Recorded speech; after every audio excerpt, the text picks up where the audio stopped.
ringside, and looking forward to seeing a good set of hogs here as we go forward today, and got a nice class of black crosses here to start with. I think there's one that wins fairly easily for me. The young man right here in front of me with a vest is going to go ahead and lead the way in this particular class, and I think he does on a combination of things, including maturity pattern, just build and balance and proportionality. Gilt's probably as square coming and going as anything in the class. A gilt that's tall at the point of her shoulder and maintains some length and femininity out in front of her blade with a good rib cage and a good set of feet and legs. I think that's a fairly logical place to start in this particular class. The young lady's gilt probably grew on me just a little bit as the drive progressed, and admittedly for a breeding gilt, this one's probably a little round in her muscle composition for me. A gilt that maybe wants to run out of maturity up front from her blade forward and through her cannon bone there just a little bit, but certainly a breeding piece that I think's got a lot of structure, got a lot of good in her, got a lot of rib cage, a lot of mass, a lot of power. Just like to extend that one's life from a maturity standpoint to get her worked on up in a prospect gilt division today. Now this one here comes in 3 is the opposite. I mean, I think this one's got very, very good dace in front of her in terms of a maturity pattern.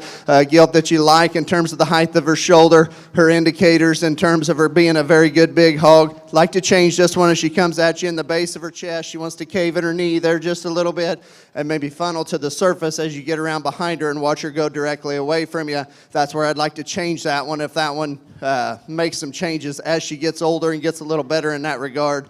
I think that one's got a bright future. I got one here coming in 4 that maybe like to change the hip and hind leg structure and the underlying quality there just a little bit in terms of a breeding gilt, but a gilt that does have some length and femininity out in front of her blade. Here again, just like to change the hip and hind leg in that one to get her worked on up today. Same can be said for the gilt we're going to round out the class with. Good looking out in front of her blade, certainly a stout structured gilt that's got shape and got muscle. Just got to have a better hip and hind leg to get worked up today.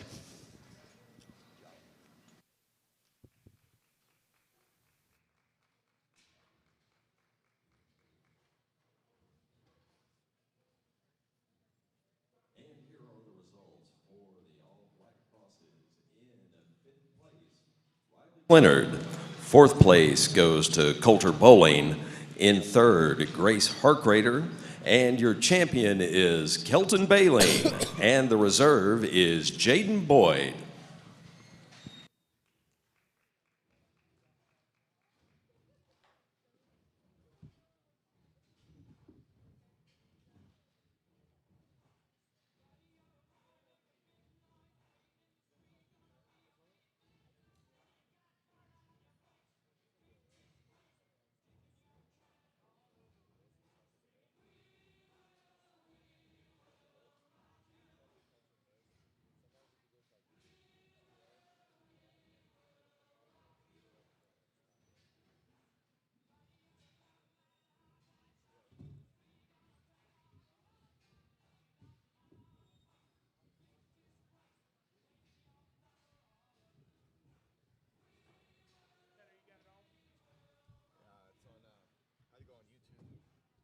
I'm trying to share it over there right now.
Well, after some difficulties with the stream, getting the stream up and going, we're live on YouTube, not on Facebook today.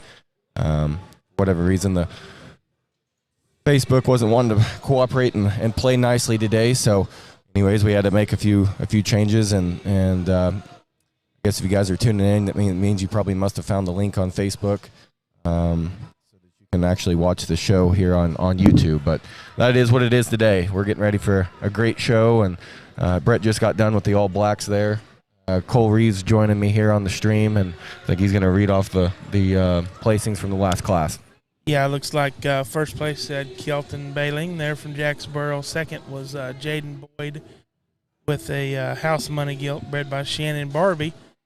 Third was Grace Hardiker from California, and she had a Stokes bred hog. Fourth was Coulter Bowling. Fifth was Riley Kleinert, and that was a Wintex 211 bred by Berger.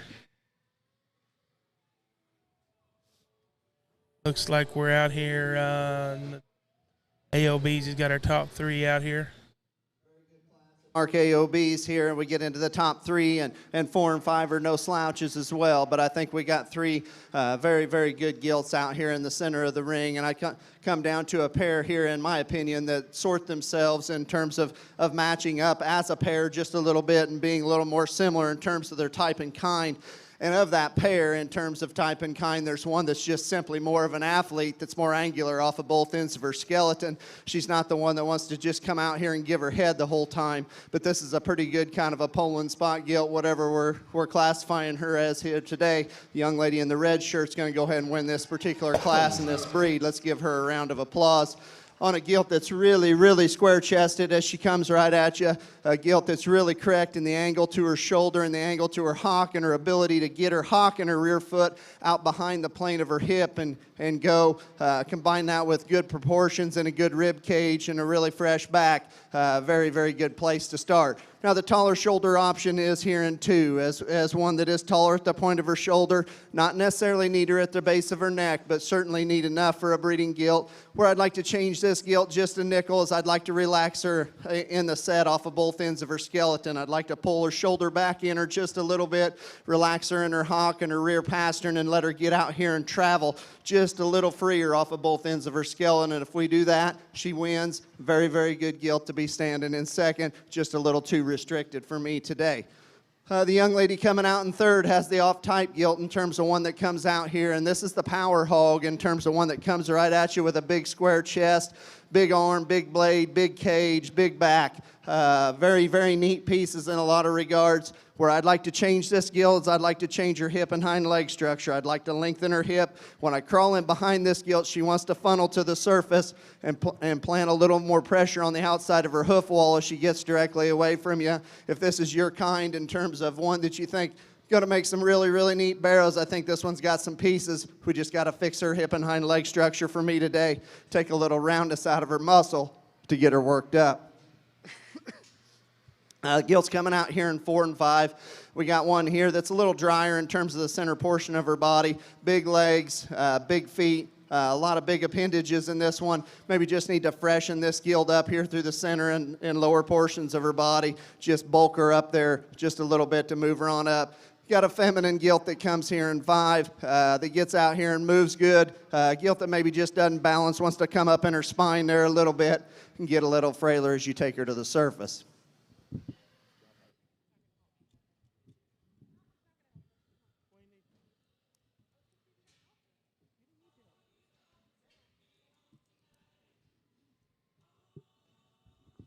Well, the AOBs are now in the books. We're moving on to Berkshires here. Go ahead and kind of introduce our judge just a bit here. We got Brett Byers coming down to judge the show. You know, he judged here last year and is judging again today. He'll be doing the gilts, the prospect gilts and the prospect bears today. And then tomorrow we'll have Kane Cosmaker come down and do the big bears. So. Yes, looks like our AOB, the champion was Lila Pankey, with an all due respect. That was bred by Heads Up Genetics. Second would have been Anna Frankie, and that was a Woodstock, looks like bred by Anna Frankie. Third place was All Due Respect, bred by Reeves and Smythe Genetics. Fourth was Drake Welch. That is All Due Respect, bred by Foot. Fifth place is Luke Shivers. That's All Due Respect, bred by Heads Up Genetics. That rounds out our 5 there. Looks like we're on the Berkshires here. Got several, I don't know, there's not a whole lot in here, but the quality's starting to be pretty good in here. You got right here in the green shirt, that's Lauren Brashear. That is a Brace Yourself. I don't think she's on the list, but that is, yep. That's a Brace Yourself, bred by Reeves and Smythe That's Genetics. right. Yeah, we had to add her later on the sheet. Tegan Winters across the ring there in the white bow. That's a Jet Black, bred by Winter Livestock. Let's see who we got here. White shirt, that's going to be Tatum Jingo. That is a Heavy Petting, bred by Reeves and Smythe Genetics.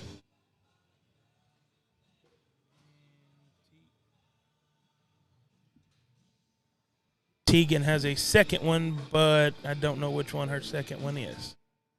It's this one right here, kid with the mullet. Okay, I got you. Yeah. Paisley looking shirt. That's that's Brogan Lancaster showing Brogan. that one. Looks like we weighed Tatum's gilt. We're going to weigh Tegan's gilt, and we're going to weigh Lauren Brashear's gilt.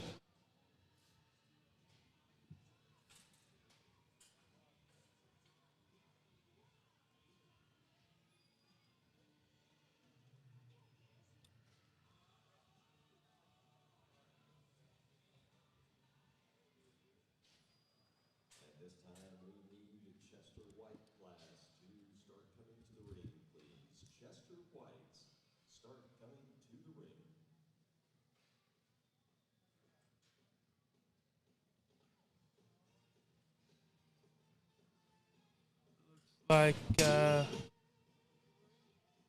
catching the 5th hole is going to be Talon Low.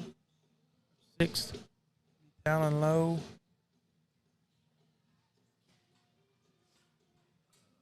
5th is going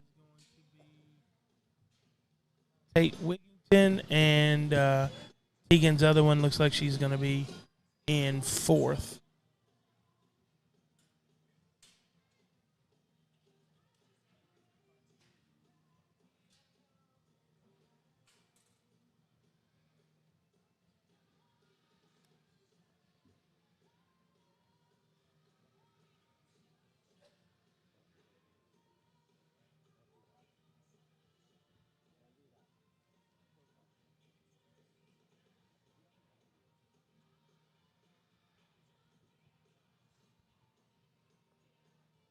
I guess, Taylor, as we look at these, I mean, there's some size difference. I think Lauren's yesterday was shown that she kind of was right there on the bubble. When she was able to show yesterday, I think she was second behind the reserve and 4th overall Berkshire gilt. Right.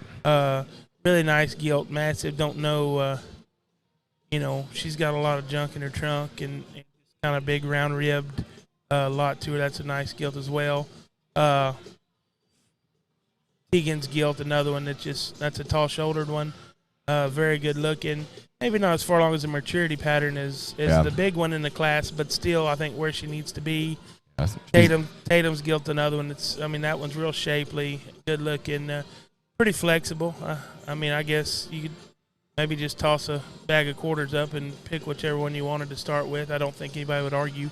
I think it's 3 nice gilts out there. Yeah, absolutely. Three of them that all got quality to them, and a little different type and kind in each one of them. So kind of, I guess, comes down to personal preference and where you want to set on that on which ones you prefer, or where your priorities are is kind of the main takeaway here, I would imagine. Yes, I think you called it right too. Tegan's gilt's probably the most youthful and maybe the most immature, but honestly, for where she's headed to Oklahoma City here, probably in a couple months or whatever, you wouldn't want to be anywhere else. And then some of these other gilts are obviously a little bit bigger and more massive and further along. Right, and that's the difference. Is our main deal in Texas is here in 22 days. So, even these young gilts, we kind of got to jam on them and get them, get them right a little earlier, even if they're the same. I prefer one to be a little greener, but especially if they're younger. But San Antonio, that's the shot right there. So we got to kind of get them Yep. get them going.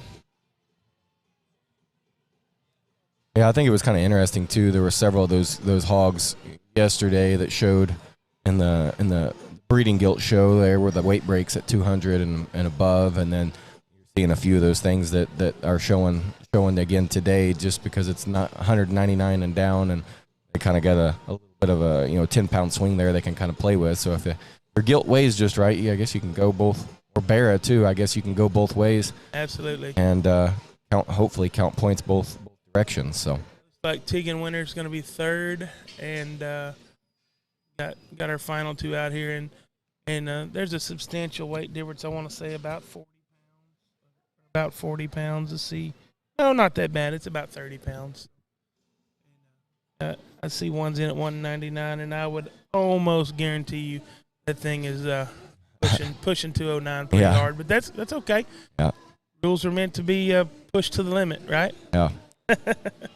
We'll see if Rick weighs anyone out today or not. I don't know. We had a couple get weighed out yesterday, but yeah, my little Cajun friend was 2-3 of these Berkshires and certainly some quality all the way through. I think the top three sort themselves here fairly quick for me, and I think you get it down to this pair because here again I think you got two gilts that resemble each other just a little bit more in terms of the drive, in terms of their general makeup and their proportions and their width and their mass and their muscle. I think of this pair there's give and take, and I've had them both ways back and forth in my mind, to be perfectly honest. I think just to talk a little bit about them, I think you got a gilt here to my right that is the fresh gilt of the pair. I mean, here's one that's robust through the center portion of her body. You love her rib cage. A gilt that comes at you really square and true. A gilt that probably has the advantage at the base of her throat and the length of her neck as you take her from the front of her blade to the tip of her nose there.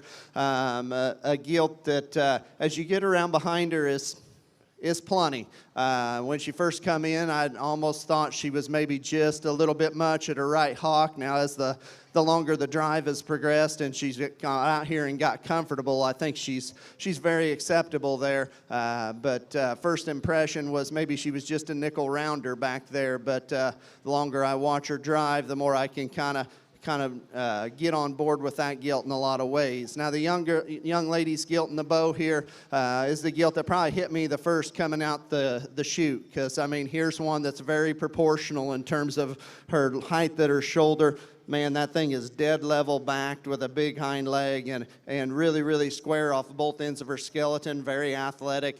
A gilt that probably wants to carry a little bit more there at the base of her neck. A gilt that's just not quite as fresh in terms of the center portion of her body. Maybe just like to fill this one up and just freshen her ever so slightly, just a nickel. I think here again, I think there's give and take between the two. I think the one that's just probably more ready today, more ready to win is the young lady here to my left. She's going to go ahead and win the class. Young lady in the bow is going to be second in a close decision. Congratulations to both of those young ladies on a nice pair of Berkshire gilts. We let the third place gilt out, and this one comes out, and this one from a femininity standpoint is the best one of them all. Maturity pattern, I think this one's got a lot of good in front of her. This one's just not quite as wide gauged off of both ends of her skeleton as you watch her come and go as these other two are.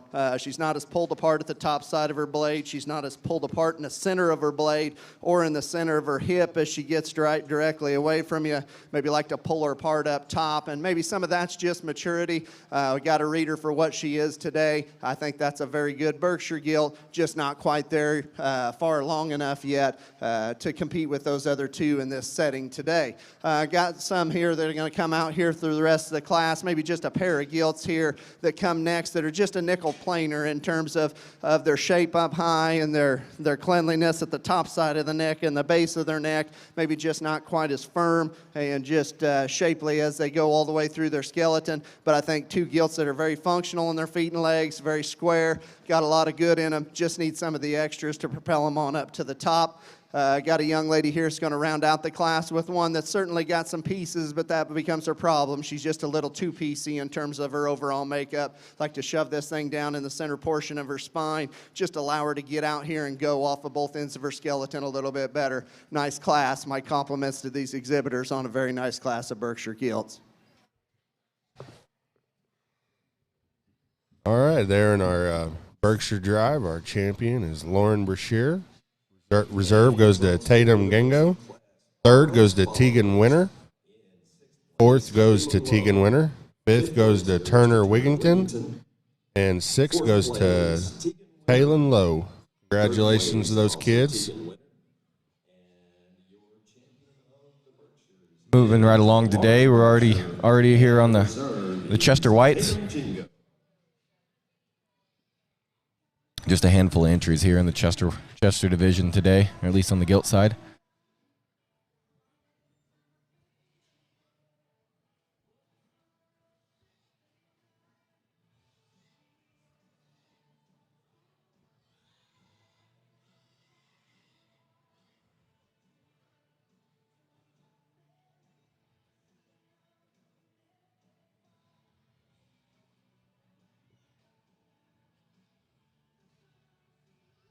You didn't stick around for the cornhole last night at all, did you?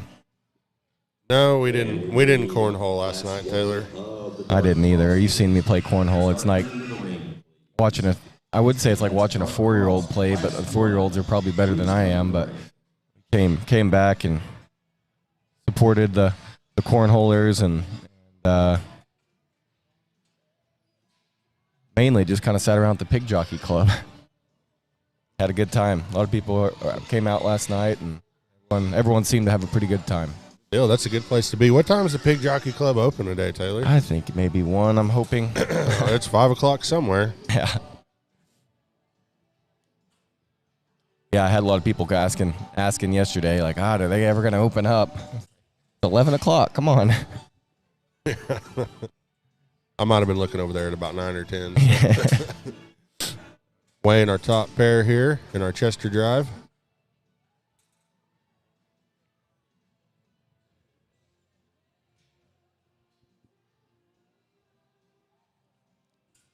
You know, this guy, he's undefeated out here cleaning up the ring. He's been at all 3 events, and y'all had someone different there yesterday. Yeah. I mean, this guy's the real MVP. Yeah, he's leaves no turd behind, I can tell you that.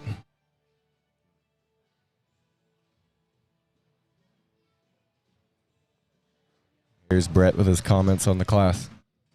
Little smaller class of Prospect Chester Gilts here, and got some hogs out here again that got some pieces and bring some quality to the table. I think there's one out here that just quite simply is more of my kind than the other 3 in terms of one that can get out here and move and flex and go and kind of maintain the drive, and that's the young lady over here to my right.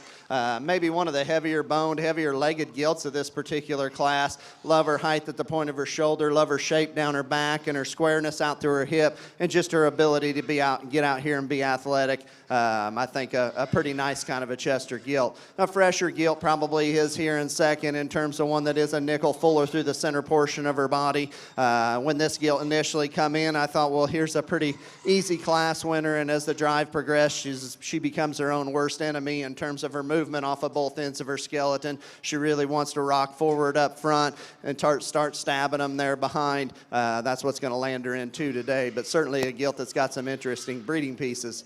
Gilt coming out here in 3s, a little heavier headed kind of a gilt in relation, a little bit more traditional out there through her, from her blade forward for this particular breed. A gilt that maybe wants to become a little shorter and quicker in her hip there as well, but certainly a gilt that's got a big, massive back in her, got some big legs, got some neat pieces, just maybe needs to balance it a little bit better and put it all together to move her on up today. Same can be said for the gilt here that's going to round out the class, a gilt that wants to be a nickel lower at the point of her shoulder, and just a nickel rounder into her total hip and hind leg structure. She kind of wants to pull that hind leg up underneath of her, maybe need to drop her in her flank and just balance her from the side. But here again, a fresh gilt. The young man's done a good job of driving. This got some shape and got some muscle.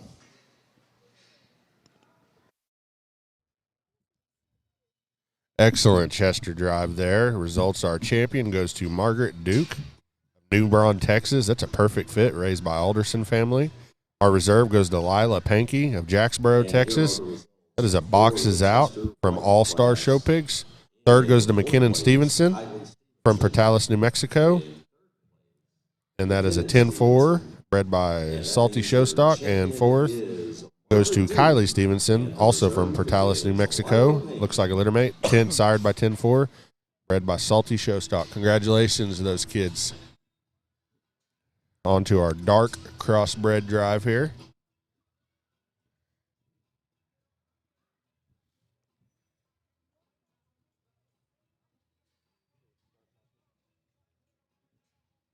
Taylor, I always enjoy being on the stream up here, but it's kind of an eerie feeling not having Nick. Yeah, Nick, he was feeling a little bit under the weather, unfortunately, and decided to kind of call it. I think they packed it up and headed back to Miami. Everyone's seems like since Christmas or a little before, it's just kind of running through everybody getting sick, and sometimes you just gotta understand it's time to. He'd been on the road a bunch. He said he'd been down there. I think Holly and Nick were down there. They've been down in Dallas for the better part of the last week, buying some stuff for her boutique and stuff. And they go to market there? Yeah, they go to the market deal and pick out, I guess, what they're looking to sell. And I know Nick told me he was tired of looking at stuff. He was done shopping. But Nick goes hard. Me and Nick, we come up together there at OSU. Always been tight and everything. And I tell you that guy, he don't stop very often. Sometimes you got to wave the white flag. I think he said he hadn't been home in like 10 days. I guess his home in Miami. I guess, anyways. I think they maybe saw the in-laws and things like that. But he said he had just been on the road forever, and he was ready to go home for a while for all the Texas majors start up, and obviously all the Oklahoma shows right after that too. So, it's not a very short drive to Miami from here. 5 hours if you don't hit city traffic.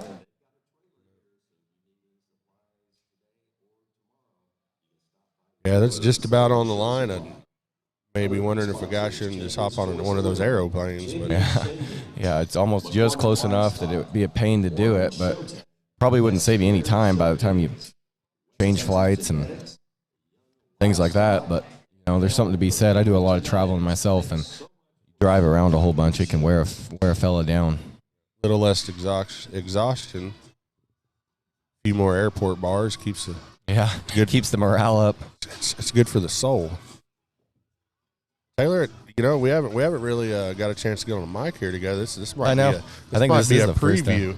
Might be a preview for our podcast we're going to do one day ever. Yeah. If we ever get any time. If we ever, what did they say about time? Is you have time. It's just whether or not it's a priority or not.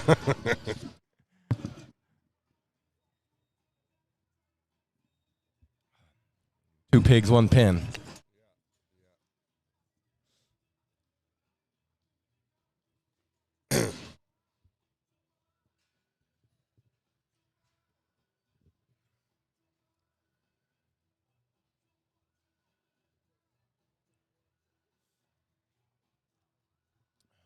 Brett here is kind of finishing up, picking out his top end to rework him here in just a minute.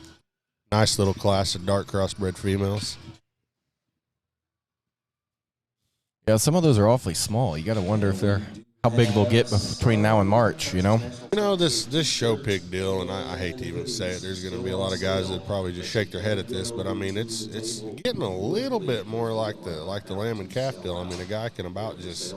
I'm not going to say show them year round, but there's just so many targets anymore and so many shows everywhere that if a guy wanted to get a few more miles out of one or something like that, I mean, it's definitely the opportunity. There's really not a huge reason, unless you do have a target show, to really get in a hurry on any of them, because there's shows all the time. Everywhere you go, it doesn't matter what time of the year, there's somewhere to go with them. If you're willing to drive just a little bit, you can kind of show, like you said, basically you can show year round if it's your goal.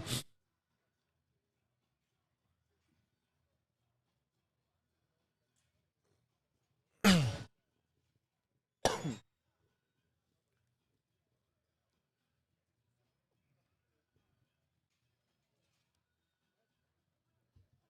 believe the girl in the purple there, that's the Throckmorton girl. Got a blurred vision there.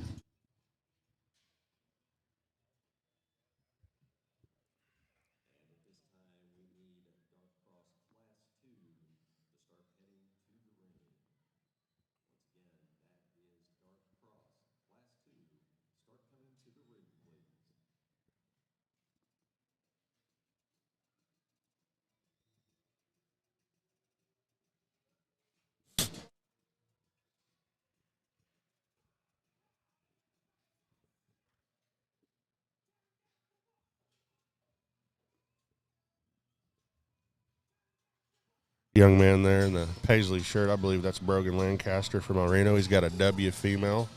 I am digging that gelled mullet today. I tell you what. I saw his mom working on it there in the back. I mean, I think they put as much prep into that as they did their animal this morning, but it looks awesome. It is important that you look good in the ring. There's no doubt about it. It does change the outcome sometimes. If nothing else, morale. Everyone can really appreciate a nicely styled mullet. If you got the flow, you might as well throw a little gel in there. I mean, it's all about first impressions when you hit the ring. Absolutely.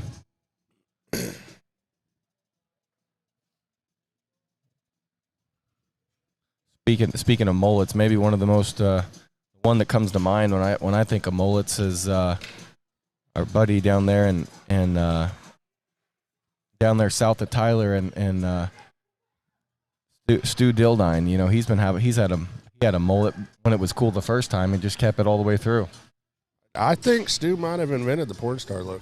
Well, that mullet and mustache. I mean, it's when he gets done teaching ag, maybe he can have another career. No doubt.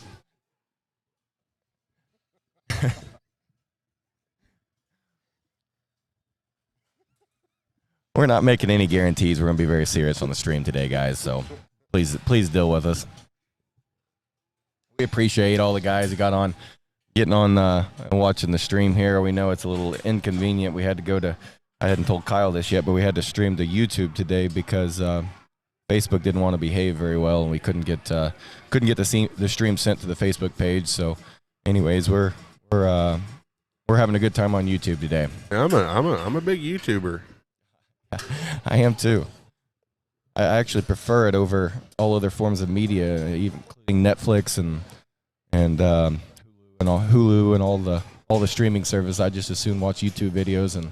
So it's so educational. I mean, if you want to learn how to get a stain out of something, double knot tie my shoes, cook some ribs. I mean, you can learn how to do anything. I learned everything I know about live broadcasting through YouTube. I didn't have any courses or anything. I just got really nerdy there for months on end and just endlessly researching, and that's kind of how.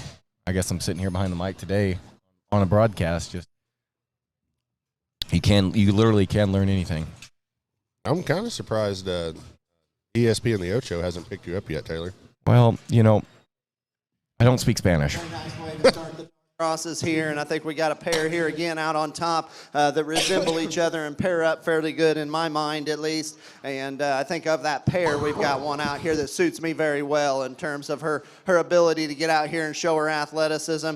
She is the freshest one through the center portion of her body, and if we could lay a rib cage in every hog like this, the way they come out the backside of their blade, the outward turn to her rib cage and the turn to the center portion of her body combined with her athleticism and her balance and her proportionality makes a pretty good one in my mind. This young lady right here in the purple is going to have your class winner in this particular class. Congratulations to her. Take nothing away from the young lady here in second because this is a very, very good gilt. This one's got some freakier pieces in terms of the one that's taller at the point of her shoulder. She is more elite out through her head and neck in terms of how her head and neck comes out the top side of her blade. As we pick this part of gilt apart a little bit, she wants to become a little drier down there in her heart, maybe just not quite as much just turn and to the center portion of her body. She maybe wants to get a little dry there in her hip loin junction, and I think that's just maturity on this particular gilt. But where I want to get a little critical of this gilt is I'd like to take her rear pastern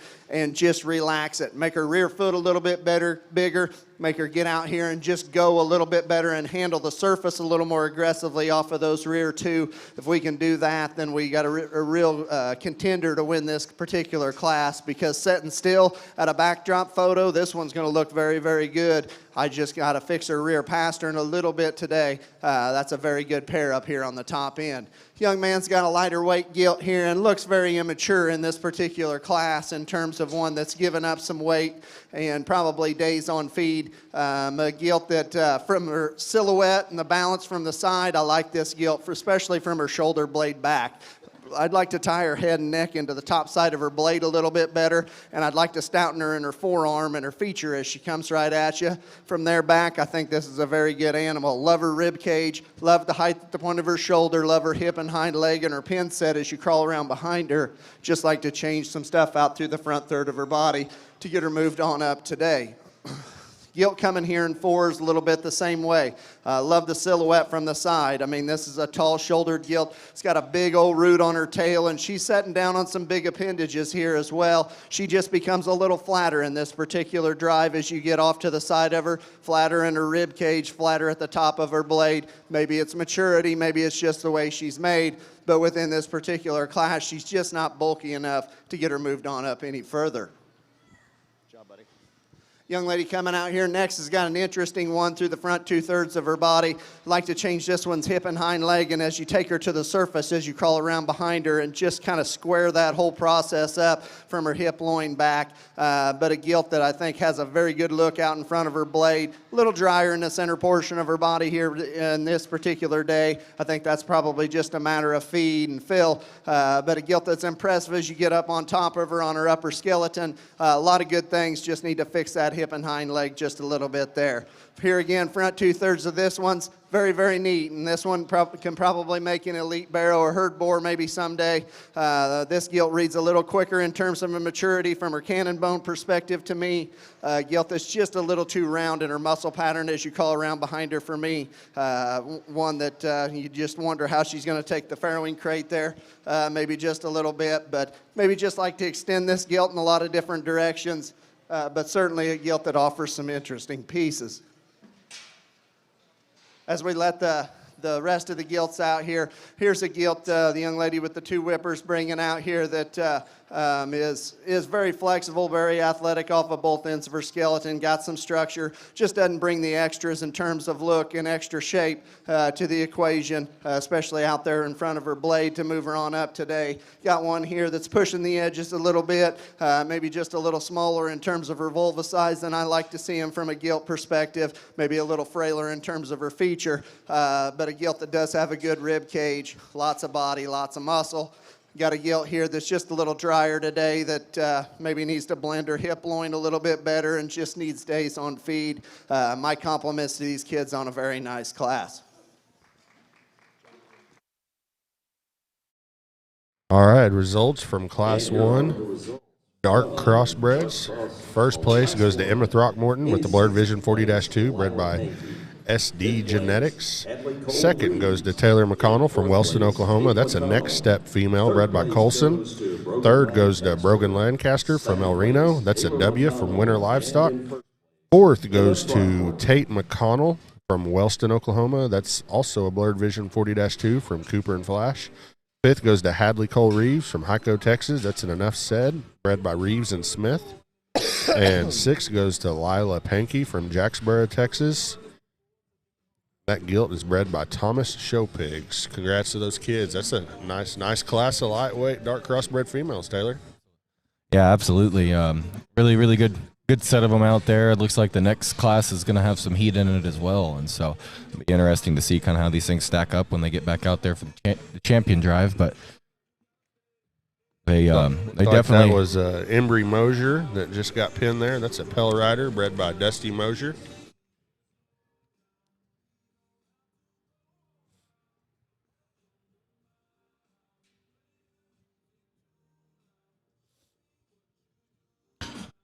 You know, you ask about ESPN, why they hadn't struck a deal yet, and the Spanish deal definitely is a little bit of an issue. I'm working through a bit, but more than anything, they didn't want to, they didn't want to pay the money it was going to take. Kyle, probably didn't want to let you sell ads. They didn't want to let me sell ads. They were, they didn't want to let me sell ads.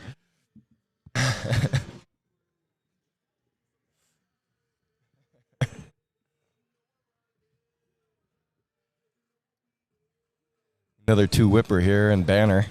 It's a 2 piper, I guess. Yeah, old school. Yeah, I used to show with pipes and pipes only. It became uncool.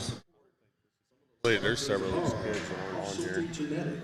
Cash Motors not on here.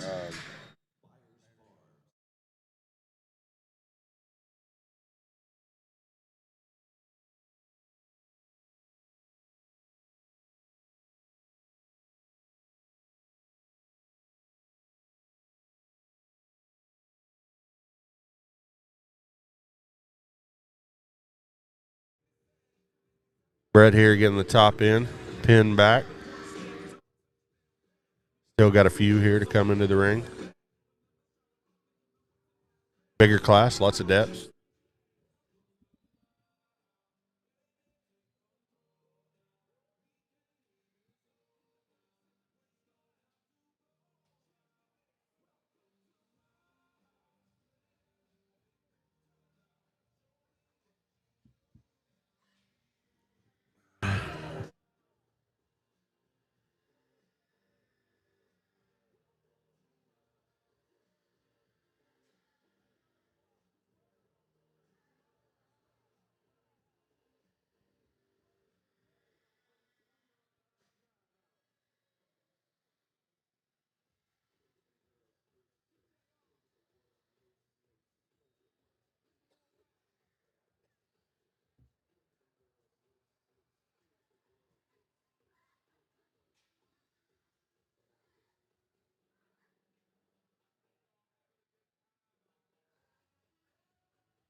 Mr. Byers re-driving his top in here. Real nice female here. Just came out. Driven by Banner Young. Yeah, I think that one's had a little bit of success too. I think that gilt got along last time. I think, is that right? Is that the same gilt? She looks like she could do some winning.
Some of the showmen like the music, evidently. It seems like we got a little dancing going on out there.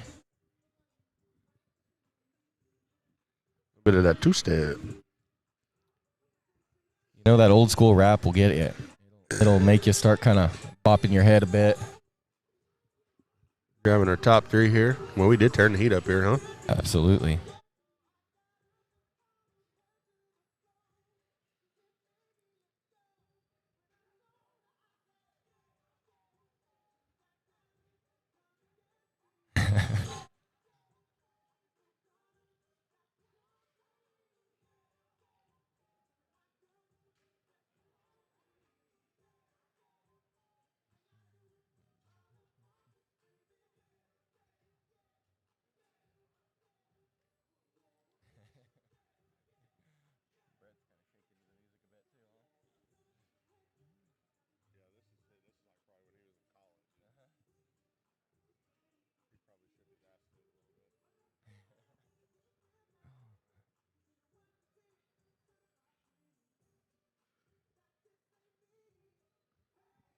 Really nice group of showmen out here too, huh? Yeah, they know how to get them stuck and understand the spatial awareness a bit.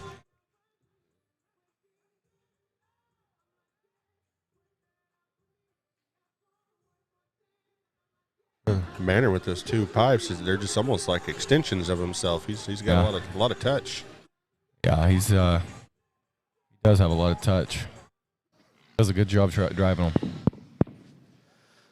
Well, if these top three don't get your blood pumping, standing ringside, or for me out here in the middle of the ring, I don't know what's going to, because we got three hogs out here that are very, very good, each in their own individual right. Now, there are differences between the three of them, and that's what Tim paid me to come down here and sort through today, so I guess it's my job. But all of them are good enough to win. All of them are, I guess you can justify all of them in third. I think there's one I'd fight you to justify her in third, because I think she needs to win pretty easy. And this gilt, when you get up on top of them, is the freshest, the fullest, the best shaped in terms of her center body. She combines that with a good look out in front of her blade, a gilt that is absolutely square, coming and going off of both ends of her skeleton. She is the biggest footed gilt out here. She's got the biggest hind leg with the biggest heel and the biggest rear foot. That's the young man right here in front of me. I think that's a very, very nice gilt to go ahead and start this particular class. Congratulations to him.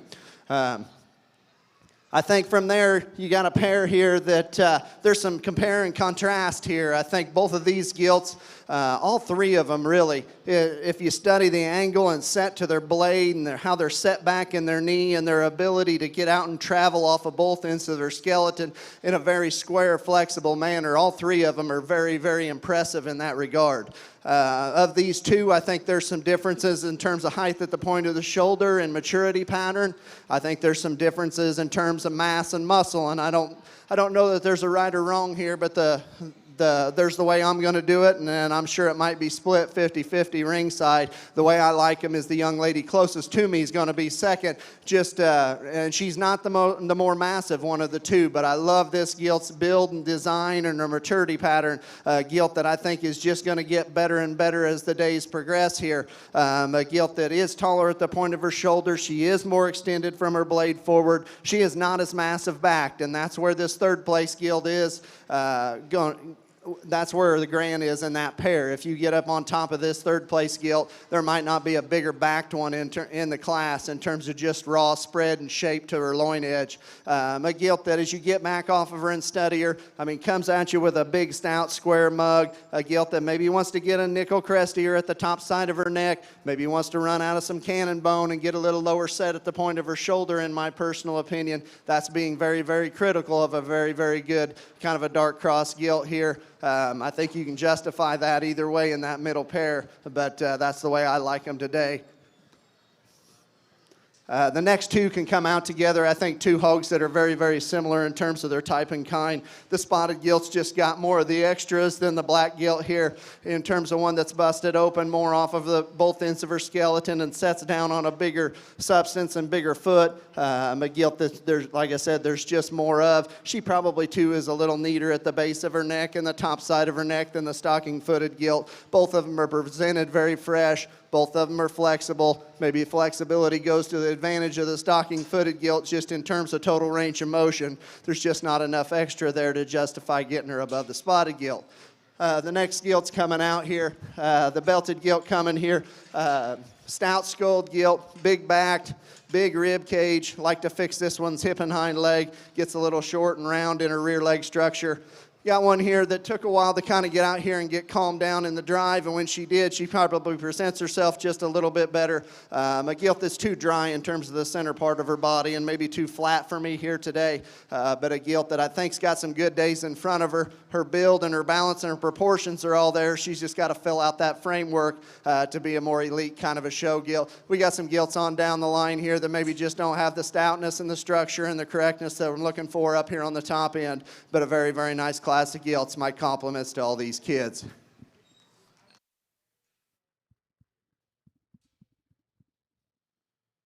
Results there from our Class 2 dark crossbreds. First goes to Banner Young of Burke Burnett, Texas. I assume bred by Young Livestock. Second goes to Embry Mosier, a Pell Rider female bred by Dusty Mosier, Show Pigs. Third goes to Kaysen Bergen from Burke Burnett, Texas, bred by Young Livestock. Fourth goes to Taylor McConnell of Wellston, Oklahoma. That's an on-ice female bred by Frontline. Fifth goes to Kirby McConnell of Wellston, Oklahoma. That is a Holy Shirts and Pants bred by Barn Burner Genetics up there in Oklahoma. And sixth goes to Cooper Homan. Congratulations to those kids. Our heavy class of dark crossbred females. I believe Brett here is going to sort through these things for his champion dark crossbred.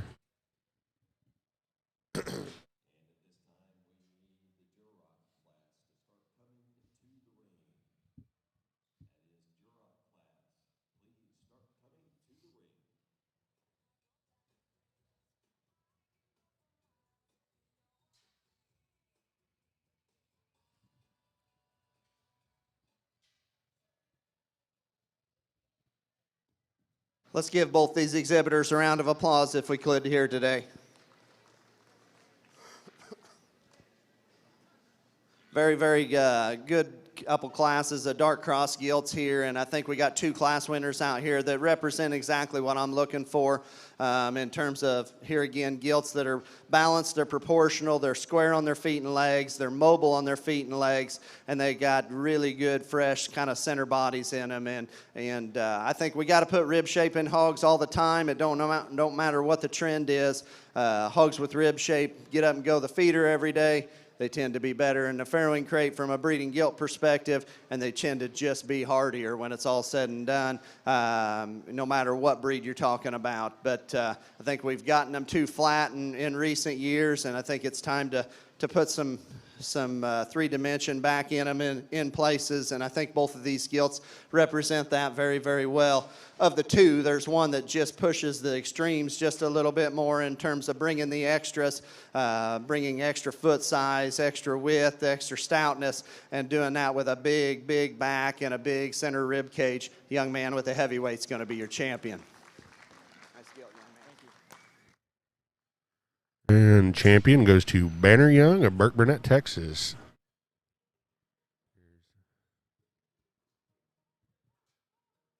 Yeah, that gilt looks fun, doesn't she? I'll take 4 just like her. I think just about everybody will. Out here and just talked about the top 3 in that particular class, and that was a very, very good class, maybe the deepest one we've seen today. And I think this gilt's got better days in front of her in terms of her maturity pattern. She probably appears to be one of the most youthful gilts that we saw in the dark class or dark cross drive. A gilt that I don't know if she's quite there today, but when she gets there, I think somebody better watch out, because I think that one's a very, very good hog in her own right. There's another one out here today that's more ready for me today and more resembles the type and kind of the champion. The young lady with your lightweight's going to be your reserve. Let's give her a hand.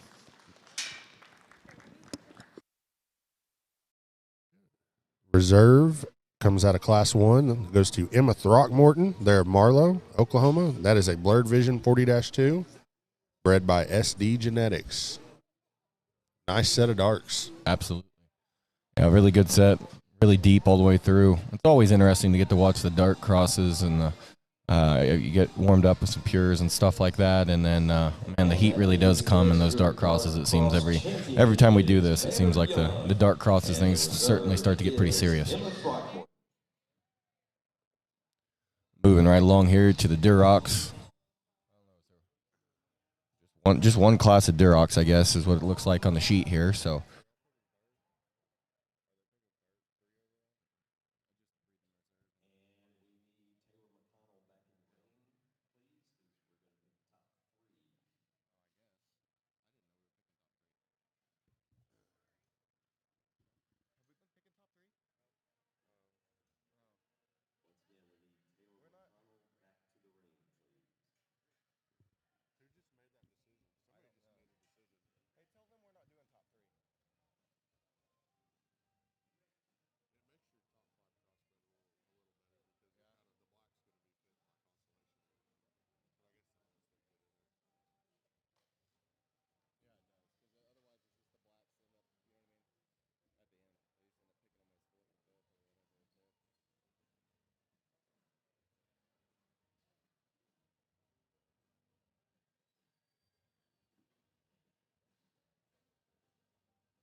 All right, starting our Duroc show here. In our third Texas National show, first one of 2022. Prospect Gilts Class 1 Durocs. Here we go.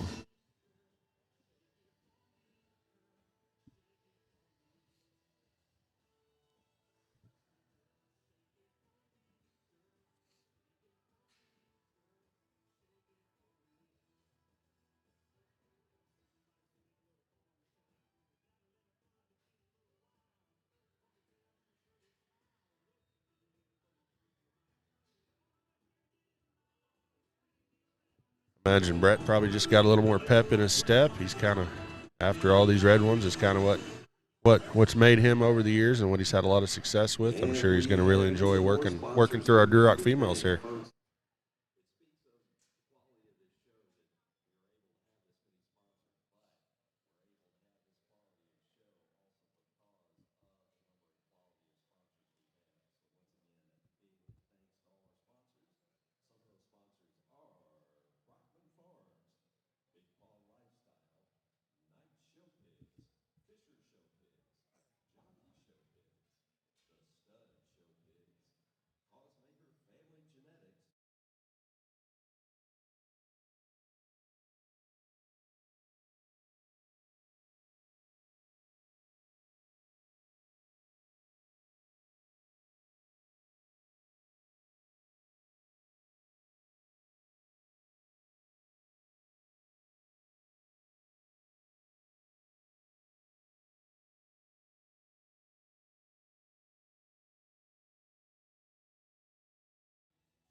looks like we're going to be having dueling mullets out here.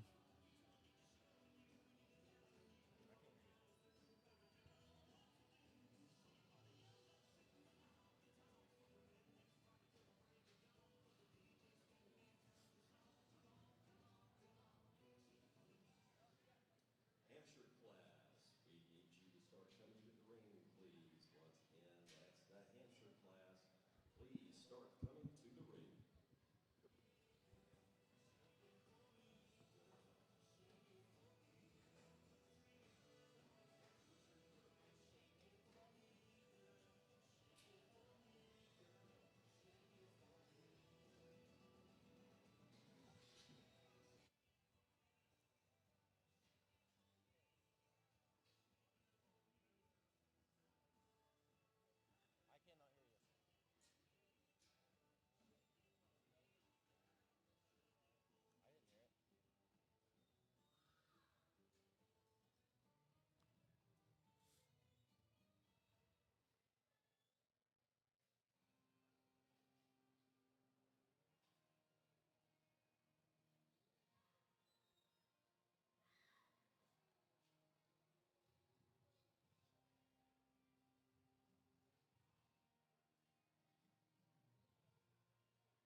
Well, we looks like we've made it to the top end of the Durocs here. We're weighing a few across the scales.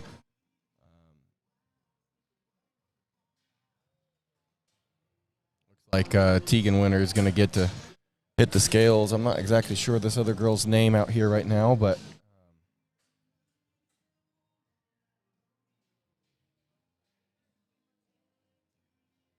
Tegan's driving a double up bred by Winter Livestock.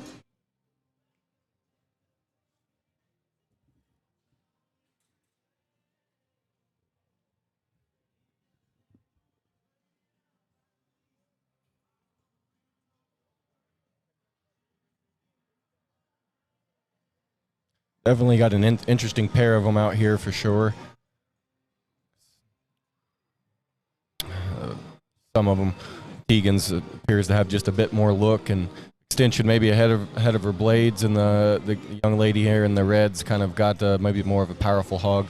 Kind of been a discussion that's been had all day long, whether you want to go power or look, and where you want to be on that which side of the fence you want to be on there. Here's Brett. As we get up in the top 3 or 4, I think all bring some quality to the table. But here again, looks like a typical Duroc drive in terms of you kind of got a bag of Skittles in terms of different types and kinds, and you kind of just gotta go with what you like. And this is, if you don't know me, this is the breed where I make my living for my family every day. So I have a type that I like, and I usually don't stray too far from it. But it's no different than the type in the rest of the pigs. I think you got to build them from the surface up. When you build them square, you build them with enough feature You build them with a good angulation off of both ends of their skeleton, and then balance and proportionality. And when you do that, in my personal opinion, the young lady in the red needs to win in this particular class. She's going to go ahead and lead the way. Gilt that has the advantage in terms of structure, a gilt that has the advantage in terms of width and flexibility, particularly up in her front end. A gilt that's laid back better in her shoulder, from her shoulder to her knee particularly. Not the bigger frame gilt, not the longer bodied, not the taller shouldered gilt, but the balance gilt, in my opinion, that brings the positives and the extras. I think a very, very nice place to start in this particular class. Now you get off of this one in second, watch her kind of come through the gate. For an immature, tall-fronted gilt, she comes at you with some authority and some stoutness up there through her chest floor and takes it square to the surface. A big-footed gilt. She's not an extremely heavy structured gilt, but she is a very big-footed gilt with a very good hip and hind leg in terms of reach and range of motion. The longer the drive progresses, I'd like to lay this gilt back in the top side of her blade and just set that into her shoulder there just a little bit better to work her on up. Now, another heavy structured gilt comes out here in 3 in terms of one that I think's got some better days in front of her. This gilt looks nowhere near mature in my mind as you watch her come right at you. She still wants to be a little flatter in her blade and just kind of immature in her chest floor. Gilt that maybe don't have quite as much spring of rib and just shape to her heart as those gilts that precede her. Gilt that maybe wants to get a little tight and quick to her step off of those rear 2 there yet today. Need to blend her in her hip loin. I think that's all things that can come as that gilt progresses and matures. She's just not quite there yet today. Fourth place gilt comes out. Love the silhouette from the side. I mean, this is what you think an elite red female needs to look like. Head and neck ties into the top side of her blade. Angle to her shoulders good enough. Rib cage is good enough. It's just when you catch this gilt coming and going, there's just not enough of her yet here today. Here again, I think maturity is going to be on the beneficial side of this gilt. She's got some better days in front of her. She's just not packing enough punch and enough power today to get up above those top 3, but a gilt that I think here again, young man, keep feeding and driving that one. She's got some better days in front of her. Gilt in 5th is the problem gilt for me in terms of one that probably doesn't fit the type and kind of the top 4. This one's a breeding piece in a lot of regards, if you want to say that. A big blade, big top, big hip, big legs, big chest floor. Just doesn't balance it together as well. Wants to get a little flatter on her front feet. Wants to be a little lower set at the point of her shoulder, a little shorter in her cannon bone. Maybe just a little rounder when you get around behind her. That's getting pretty critical. But a gilt here again, that's just not my type in terms of type and kind, but there is value in that gilt from a breeding gilt standpoint. Got some gilts on down the line here that maybe just don't balance and square up enough off of either end of their skeleton, particularly as we get back in there to their hocks. But you maybe got a gilt here that's got a little bit of a belly issue there. We need to get fixed and addressed. But nice class of red gilts. My compliments to these kids. Well, results from the Durocs there. Champion goes to Lila Pankey. That's a hog raised by Mason and Dylan Miller, Colton Miller. Reserve champion is going to went to Tegan Winter. That's a double up, bred by Winter Livestock. Third goes to Anna Frankie. We don't actually have any information about what that pig is out of. Fourth goes to Brogan Lancaster. That's another double up from Winter Livestock. Fifth goes to Hadley Reeves. That's a gilt that they bought off of Trogdon there, sired by Red Kingdom. Sixth in that class goes to Micah Duke. That's a RW hog, sired by Anchor. Roll right into the purebred Hampshires here, and want to make a little quick comment there so everyone understands that all the purebred gilts shown here at the Texas Nationals are indeed pure. They do have to have their registration papers, and they have to submit those to us and make sure that obviously the purebreds are indeed pure. We show these things just a bit different than other places. We actually just show them everything by weight rather than by alleged birth date. We felt it's just a little more fair for everybody if we weigh the gilts and show them by weight rather than trying to decide who actually going going to be honest about their birth dates on their papers and stuff. So, anyways, we kind of try to eliminate that just a bit, and so we show them by weight. Got it down to the top end of things here. Sends Tegan Winter to the scales. That's a Kyle Beatty hog. See if I can find actually what that thing was out of. Jumanji, that's right. That's a Jumanji gilt. I think that gilt was actually reserve Hampshire yesterday in the breeding gilt show. Looks like she's going to be awfully tough in this class here, anyways. And that gilt's done quite a bit of winning too. At least at these Texas Nationals and stuff. She's always been right in the hunt and had a lot of success. Racked up a bunch of points with that gilt.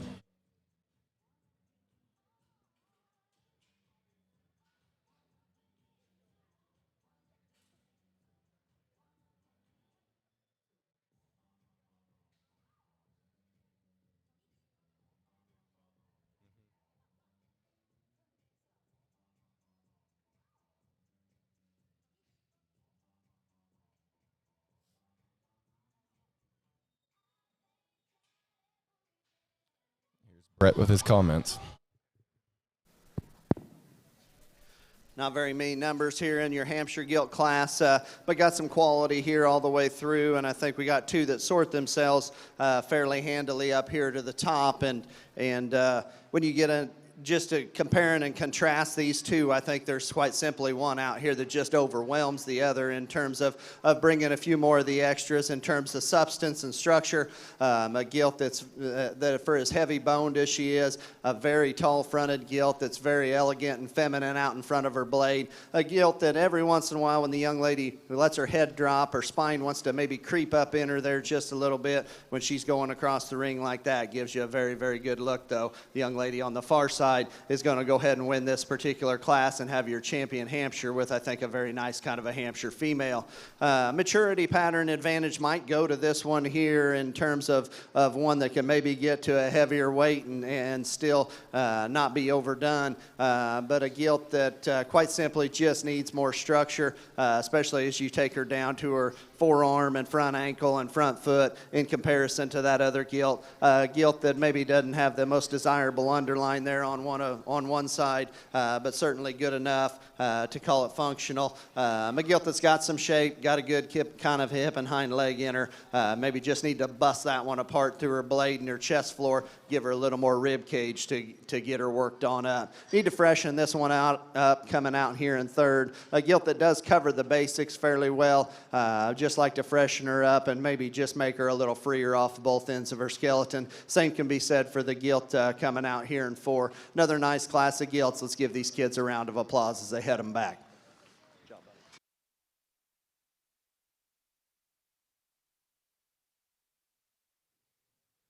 Results there from the Hampshire Drive. Champion goes to Tegan Winter. That is a Beatty bred hog. That's a Jumanji. That gilt was actually reserved yesterday. Like I said earlier in the big show, she takes champion today. Second goes to Cash Mosier. That's also another Beatty Genetics bred deal. That's an all day. What that one is. Then third there is Luke Shivers. That's a Top Gun bred by Colton and Colton Colby. I can't pronounce that last name. I apologize. Then fourth goes to this Danzer Bailing. We don't have the breeding information on that right there, but very nice set of Hampshires there. Only four there. Beatty takes the cake again. Had champion and reserve champion yesterday in the Hampshire Drive, and does the same today. So congrats to Kyle on still raising good Hampshires. Moving right into the light crosses out here. Got a couple classes, I think, of just one class of light crossbreds here.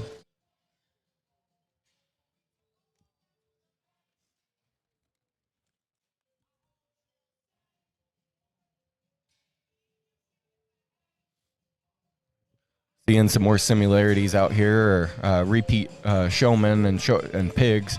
I know the solid white gilt that Brogan's driving and the solid white gilt that Tegan Winter driving both drove yesterday in the in the light crosses. In fact, the one I think Tegan is driving right now was actually the champion crossbred yesterday too. So some of those hogs that are there right on the cusp of 200 pounds can kind of show both ways and try to accumulate points in both shows.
Well, Brett, he's placed there the kind of bottom end of the classer in his opinion, and looking to redrive the top handful of pigs here and see how he's going to make his final alignment here.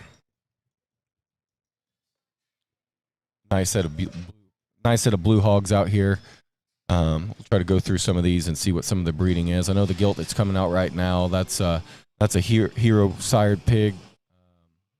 That hog actually came from Flatland Genetics. The solid white pig coming out that Brogan's driving is a last dance from Winter Livestock, and the next one coming out there being Tegan Winter is also another last dance, not litter mates, but built very similar.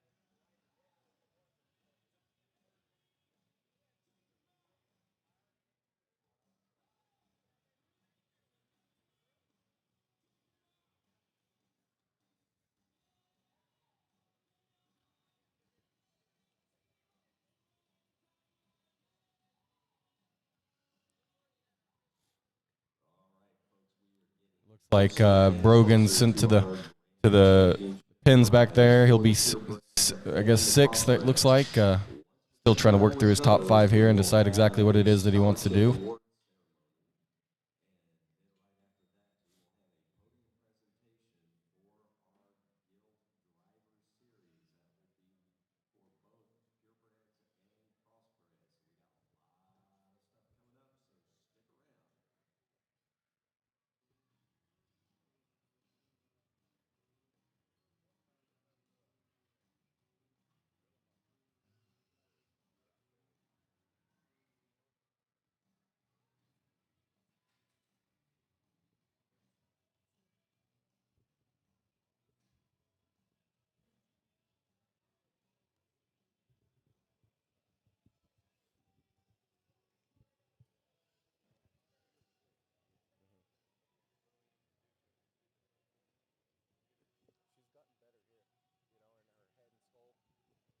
A lot better.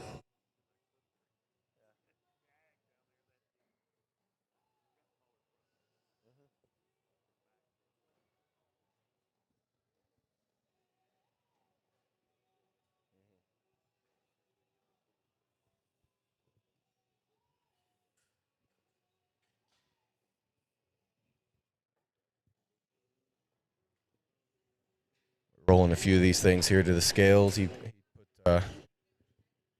placed, I guess, 4th and 5th there, and we're going to work through these top three. As soon as we get the clear from, as soon as we get them clear from the scales here, and we'll have an answer to the light crossbreds here today.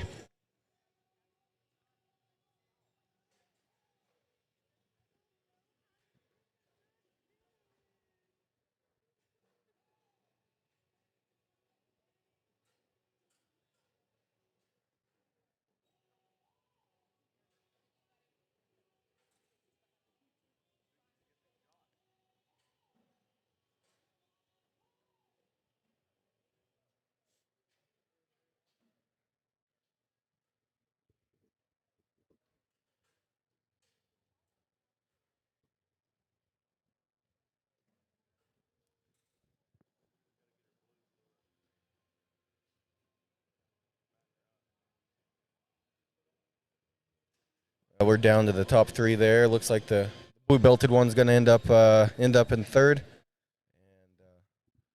trying to make a decision here on these top two here.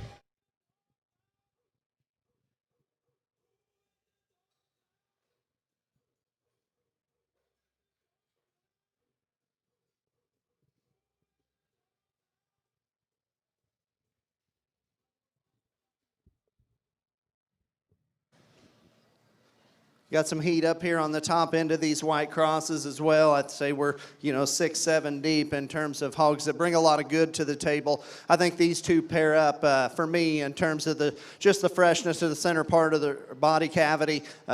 Gilts that are very square, and there's some differences in terms of athleticism to a slight degree. But I think there's one out here that just kind of commands your attention in terms of one that's not only marked good in a blue cross scenario, but one that's very, very flexible, very athletic, very within the plane of her skeleton, off of both ends of her skeleton, and that's where some of these want to push the edge. But this one's lines and proportions and just the stoutness to her skull, but yet the neatness and the femininity to her neckline is still very, very good. This young lady's blue gilt right here needs to lead the way in this particular class. Congratulations to her. The solid white gilt or blue-eyed gilt coming here next is one of those that hits you pretty good as she comes into the gate. A gilt that probably is a rib shorter in relation to that blue gilt, which really doesn't make the decision one way or another. But a gilt coming right at you is very, very square. Gilt's fresh up high, fresh in the center portion of her cavity.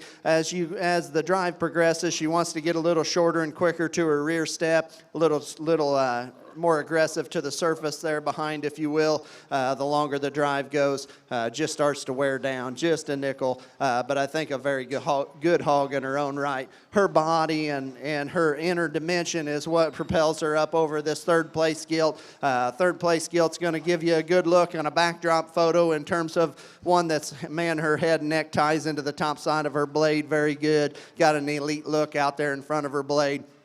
She wants to get a little dry right here in her forerib and down into her heart region. And then when she turns and goes away, she kind of wants to do a little sidestep and a little east and west movement there as she gets around, and just watch her directly go away. Really love her marking. Love a lot of things about that one. If she does the right things going forward and just kind of chills out and mellows out, could be a very good hog for the young lady going forward. Fourth place gilt here again from the side gives you a very, very good look. Where she runs out of gas a little bit in comparison to the top three is when she comes right at you. She wants to be a little frailer in her forearm and her front foot, and maybe just a little narrower in terms of her chest floor, maybe just not quite as big bladed, but good ribbed kind of a gilt, good proportions, good look from the side, just not quite as stout as she comes right at you as those other three that precede her in this particular class. Fourth place gilt here is one, if you can set this one still, this one's going to take a good picture, and man, she probably looks like an expensive show pig.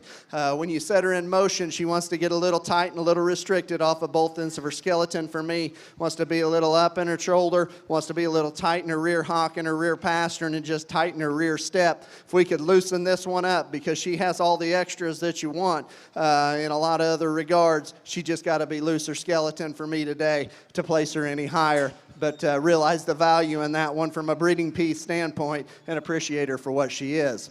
The white gilt coming out here in 5. probably a shorter coupled gilt when you start talking length of side and length of hip. Maybe a gilt that's maybe just not quite as smooth and athletic off of those rear two. She wants to carry a little more crest than some of those, but a gilt that I do appreciate for the freshness to the center portion of her skeleton. A gilt that's got a big back and a big hip. Brings some extras to the table. Just needs to blend it better from front to rear for me today. Got a blue gilt here that looks like one of those that was probably a real expensive baby pig. A gilt that I think has got some very, very neat pieces. A gilt that, quite simply put, is very dry for me in the center portion of her body. She's just too flat in her heart and her forerib, just too flat in her lower cage. A gilt that has a lot of neat pieces, would take a very good picture, but just needs to be a little meatier through the center portion of her body and look a little more productive in that regard. Got some hogs here that are going to finish out the class that maybe just aren't quite as fresh, maybe not quite as balanced, maybe not quite as sound, but here again, another nice class of crosses. Let's give these kids a round of applause as they head them back.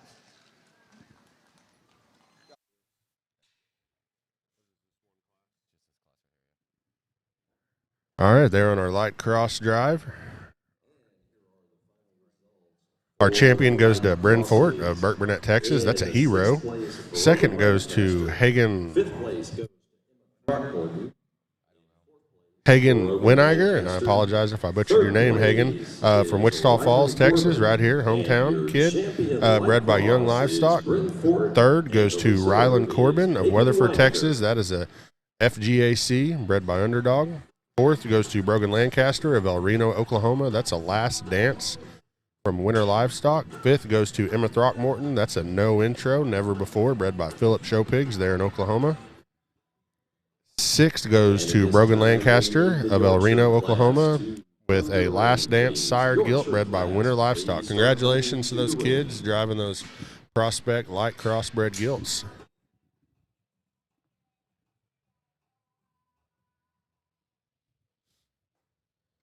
Starting our Prospect spotted pole and china drive, Taylor. Absolutely. Just a handful of these things in here, so just one class it looks like, but I got four of them. Four of them here to line up. Probably won't take them too long to get the sort put on them. Yeah. Is the Pig Jockey Club open yet? I don't think so. No, still closed. I don't think they're open yet, but we're hoping. You know, we've been down here all 3 weekends, Taylor, here at the Texas National, and it's been a lot of fun. It's been a joy. It's an atmosphere unlike any other show you can go to.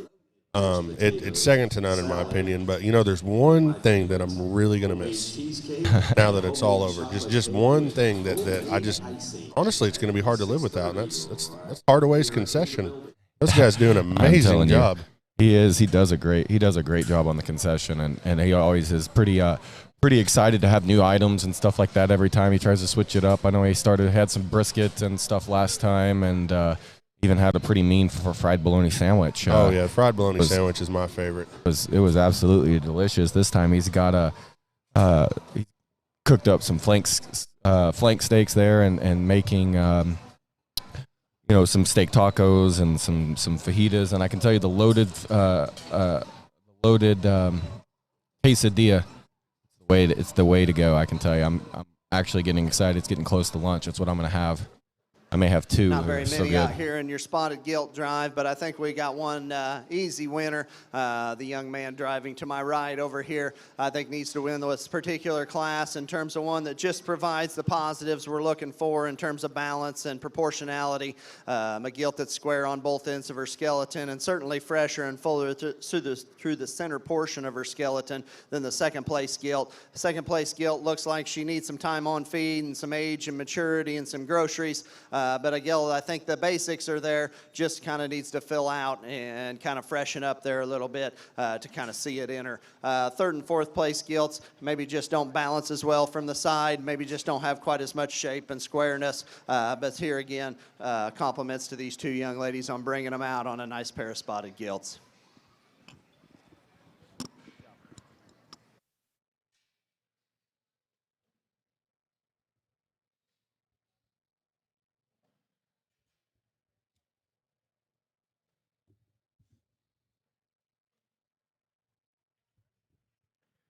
Results there from the spots.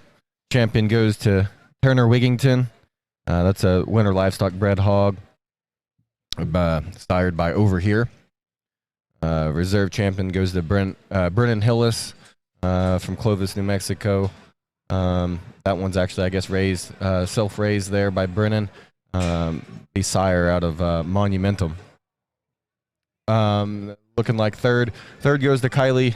I'm not going to be able to pronounce this, so I do apologize. Kaiza? Zia? I'm not sure. I apologize. That's a Mr. October, bred by West Texas Genetics, and then fourth in that class was Alec. I don't know. Beziden. Alex Beziden. That's Alexa Beziden. Alexa Beziden. That's a Mr. October, bred by Graham Fisher.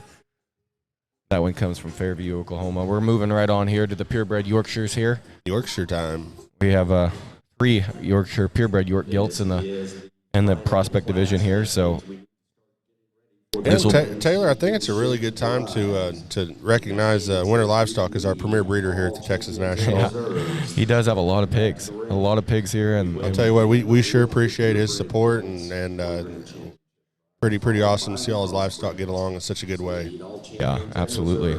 It's really nice when I work with Tanner and Sam quite a bit with their online sales and promotions and stuff like that, and so it's nice to kind of be able to have photoed a lot of these pigs that are showing up at our show and get to kind of see them kind of progress their entire time. You know, obviously we've pictured them when they were 7 weeks old or whatever, and sold them this late summer and early fall, and now we're kind of getting to see them kind of come all the way across the finish line here in January.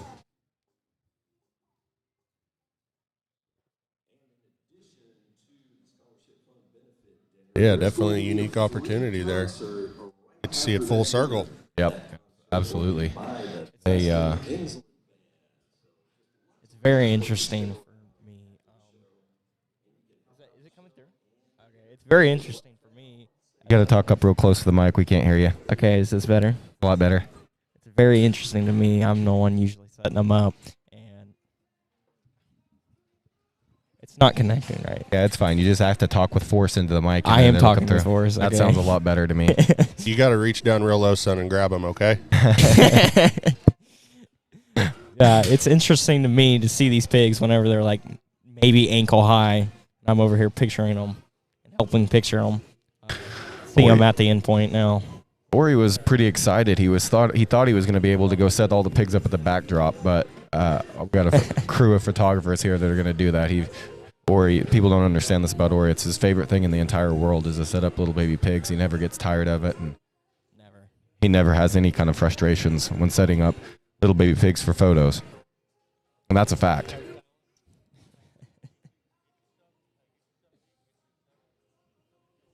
I don't know. After this fall season, I was a little bit tired of it. No, you weren't. You're excited to get back out on the road. Let's do 1,000 pigs this next fall. I'm gonna say 750 was good. We're getting down here to the last couple hogs here. Tegan Winter is out there. That gilt is that gilt's a money shot, bred by Robin Ridge, and then I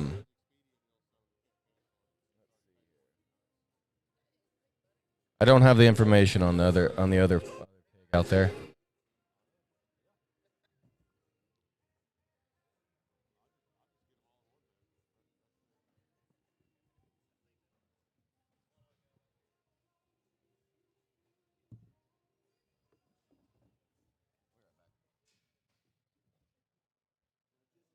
Yorkshire gilts here, and I think you could just about argue this trio just about any way you wanted to be real honest. I think there's good in every gilt, and there's places you'd like to change about every one of them, but I think when it comes down to it, I think these two are the better balanced pair. They're certainly better in terms of the field of their flank and their lines up high. And I think of the pair here, I think there's one that's maybe spent the better part of the time out here in the drive time trying to empty her bow. But when she kind of gets going and gets moving, I think she's the proportional gilt that's certainly square on her feet and legs, and probably the most athletic of the three, even though she don't have the highest gear. That's the young man right there in the middle of the ring. He's going to go ahead and be first in this particular class. The young lady here in second brings one with interesting pieces in terms of one that's got a high head carriage, one that's got a stout kind of a level, real square tail head root on her. A gilt that wants to cave at her knee a little bit too much, a gilt that wants to push her hock, especially that right hock outside the plane of her skeleton there just a little bit, maybe almost a little too full. I don't know if she kind of gets out and labors a little bit because of it, but maybe just doesn't proportion as well as the other gilt. But you do got to appreciate her from the side, the quality that she brings and the pieces that she brings. Just need to fix that one from the ground up underneath and just square her up to move her on up today. Got a young lady here in third that kind of brings the longer-bodied gilt of the trio. Gilt that really wants to roach up in the center of her loin and kind of drop her hip and pull her hind leg up underneath of her. I think a gilt that does have some range of motion with that being said, but probably is the driest in terms of the shape to her forerib and down there through her heart. A gilt here again that I think maybe we're seeing her on her best day, but would encourage the young lady to stick with her. I think she's got some better days down the road. All right, congratulations to our Yorkshire exhibitors. Our champion goes to Cooper Homan. Our reserve goes to Tegan Winter there, Bellarino. That's a money shot gilt bred by Robin Ridge. And third overall goes to Rylan Corbin of Weatherford, Texas. That is a nerve damaged female bred by Blazin' Sevens and Edwards Family Genetics. Good job, kiddos. Taylor, we're streaming on YouTube today, huh? Yeah, we're on YouTube. Like I said earlier there, if Facebook didn't want to jive with the streaming software today. I'm not exactly sure. Nothing changed since yesterday other than that it just doesn't work now. So we had to call an audible, and we're on YouTube here today. So that's okay. Hey, I'd encourage all you people tuning in. Hey, get in the chat there and comment. Let us know where you're watching from. Absolutely. Get in the chat. Get active, guys. Moving here to the champion purebred prospect.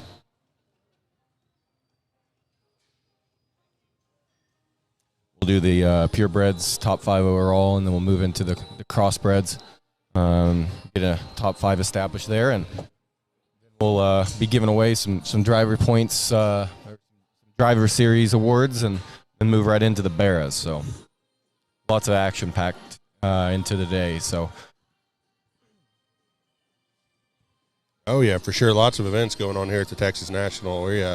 I'm kind of anxious to get this Bear show started. We're gonna kind of wind out our show series here in just a little bit. We're pretty anxious to see what Mr. Byers thinks of our set.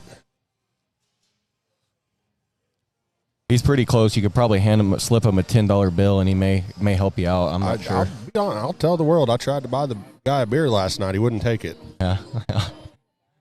Maybe he'll take one tonight. After the show's done. I may not want to buy him one tonight. Yeah. We'll just see how it goes. We'll have to see how it works out.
I think we're getting ready here to run the reserves out here, take a quick look, and Then we'll be moving on to the championship purebred drive.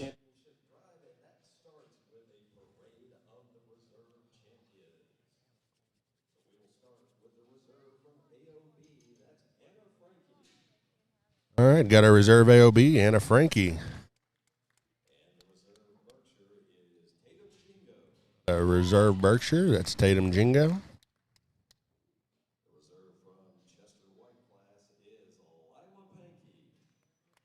Reserve Chester, Lila Pankey.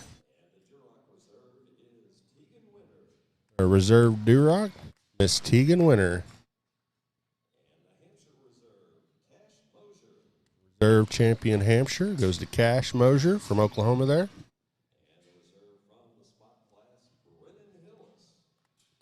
Reserve spot, Brennan Hillis.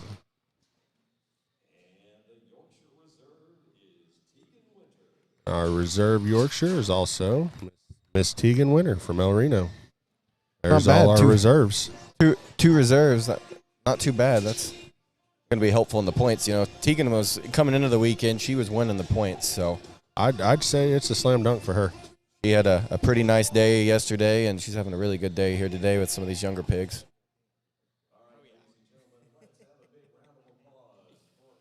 All right, nice little set of reserve breed champions here. Getting ready to drop our champions here into the ring. Yeah, Tegan, she got along good. She had 3 reserves and a breed champion today, so I'd imagine that'll be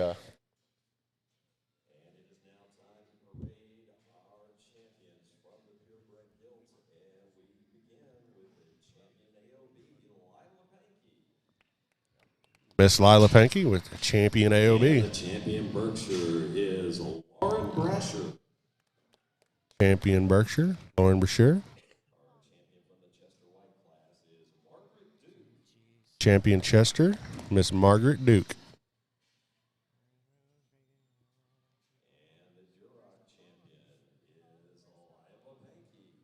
Champion Duroc, Miss Lila Pankey as well. Here comes Miss Tegan Winter again with our champion Hampshire.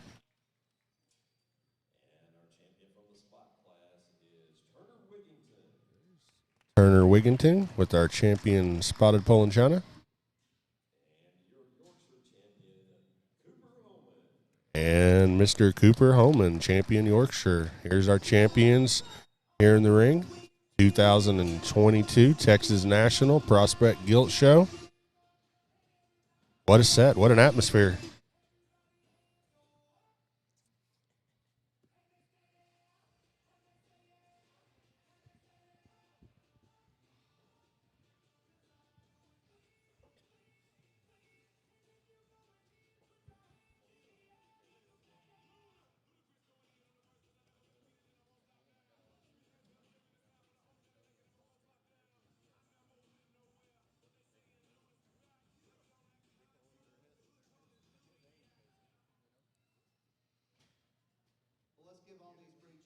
Round of applause for bringing them out here, please. I've heard it announced over the radio here, or excuse me, the speakers here a few times today that this must be the final drive of your point series here, and obviously don't know what your numbers have been like or your quality's been like in the weekends prior to this, but it's been pretty good today up here on the very top end, and you get 6, 7 gilts out here that I guess I'm pretty happy with in terms of covering the basics, and you know, I guess I use this analogy quite a bit. I mean, if you don't build them right at the ground, what you do up top really doesn't matter. It's like building a house with a bad foundation.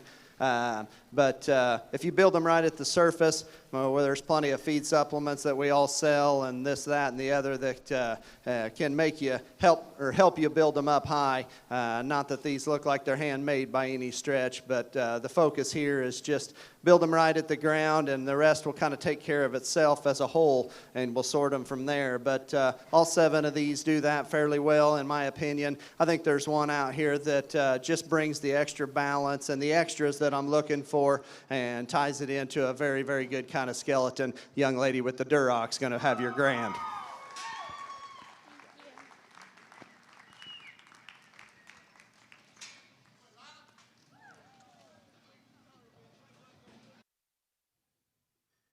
Yeah, congratulations to Lila Pankey there with your grand champion prospect gilt purebred.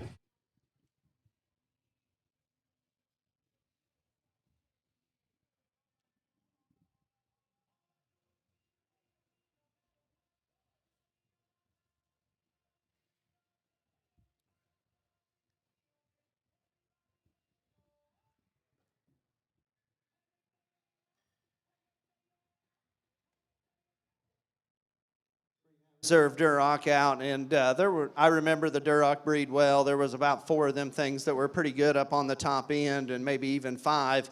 And this one certainly doesn't hurt the quality of the drive at all. Talked about the good and the bad in this gilt, in my opinion. Where we need to change her up there is just up there through her shoulder a little bit, but I think she has to come into contention along with a few other ones out here. The one I like the second best is honestly the one that's the next most athletic, and we've seen her early in the day. Earlier this morning, and I think for her particular breed, this one is a very, very good animal. Not the tallest shouldered one out here, but a very, very good animal. We don't want a single trader because the positives that this one brings to the table, especially for her breed, are kind of next level. That young lady's Poland or young man's Poland's going to be your reserve.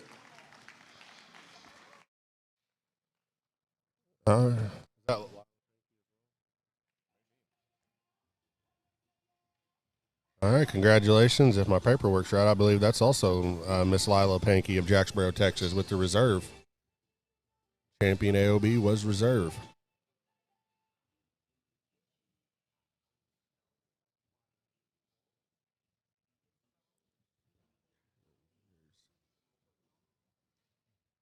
That Poland drive was good, and that young lady brings out that reserve and talked in class about this one kind of being similar in terms of stoutness of feature. Boy, that thing is tall-shouldered and big-legged and square-made for that breed. You know, we talked about her where her faults lie in terms of maybe just wanting to relax her on both ends of her skeleton, but I think she needs to come into the conversation here for the 3rd overall spot. But there's 3 or 4 of them out here in that conversation in my mind. The one that I like next best, I think, is the most unique, next most unique within her breed. If I can spit it out here, the young, it would have been, I guess, the young ladies, but the reserve Duroc will be your 3rd overall.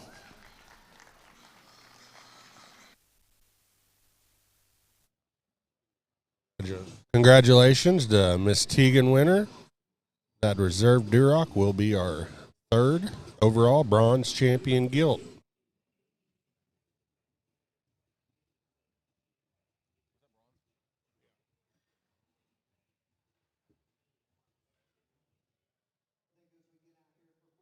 I think obviously we're out of red gilts, and I presume we're not bringing any more. Okay.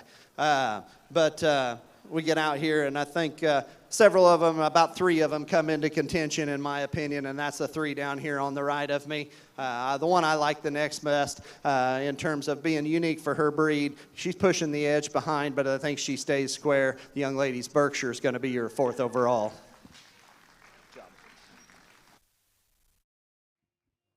Our 4th overall gilt goes to Lauren Brashear with her champion Berkshire. Congratulations, Lauren.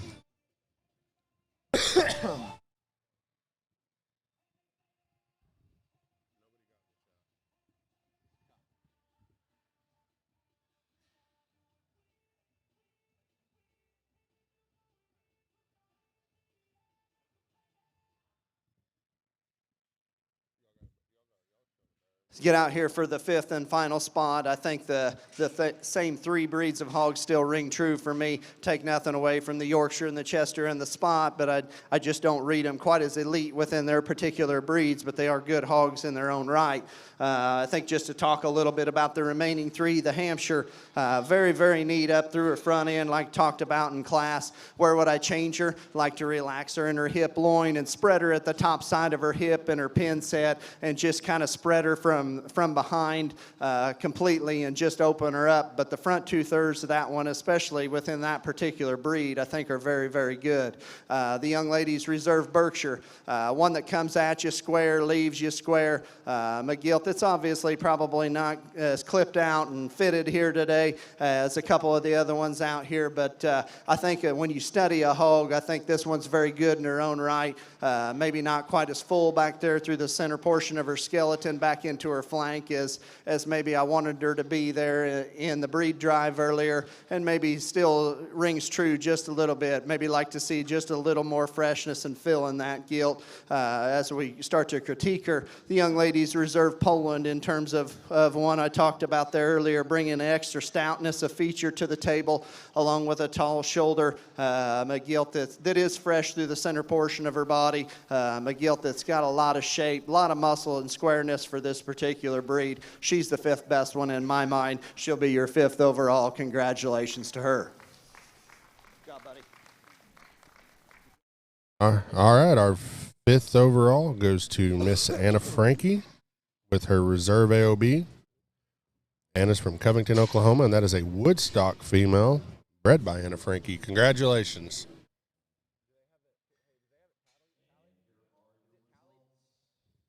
Here we're moving into our Grand Champion Prospect Crossbred Gilt Drive.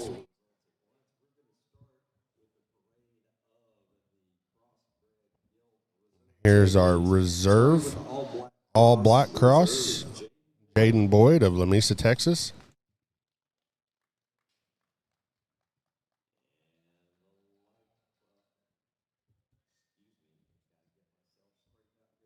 And our Reserve Dark Cross champion is Miss Emma Throckmorton of Marlow, Oklahoma.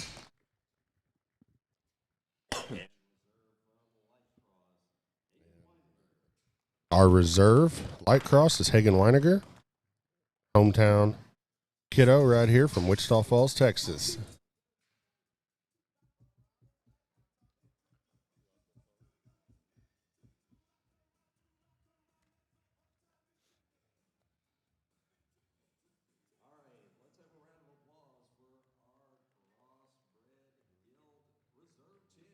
Good job to those Reserve champion crossbred gilt exhibitors.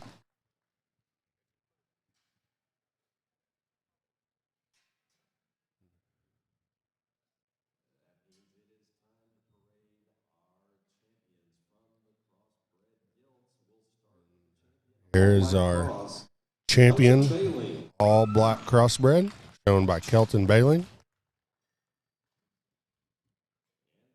Our champion dark crossbred gilt shown by Banner Young.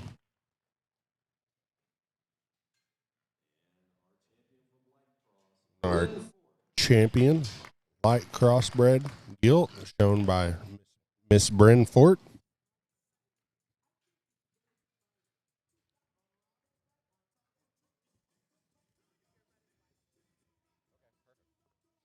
Pot's full, very nice set. Crossbred females here. This is our prospect show, just to kind of let the viewers know all these gilts showing and bears here in a little bit, showing in this prospect show today are all weigh less than 200 pounds. They are 200 pounds or lighter, so we're kind of getting to see these things as, not really adolescents, but on their way up, you know. Yeah, they well, that's the difference between yesterday and today, of course. Yesterday we had the breeding gilt show. Those hogs could weigh up to 375 pounds. We had some pretty huge ones out here yesterday. I'd say there was a few that pushed it. There were. Interesting. They get that big, and you can make the discussion about whether or not you've loaded sows in there that weigh into the Farrenhouse that weigh as much as that at times. Some of these are getting pretty big, but these are the prospects here we're working. Well, let's see if the crowd can stick with us here and give all three of these kids a round of applause here just a little bit.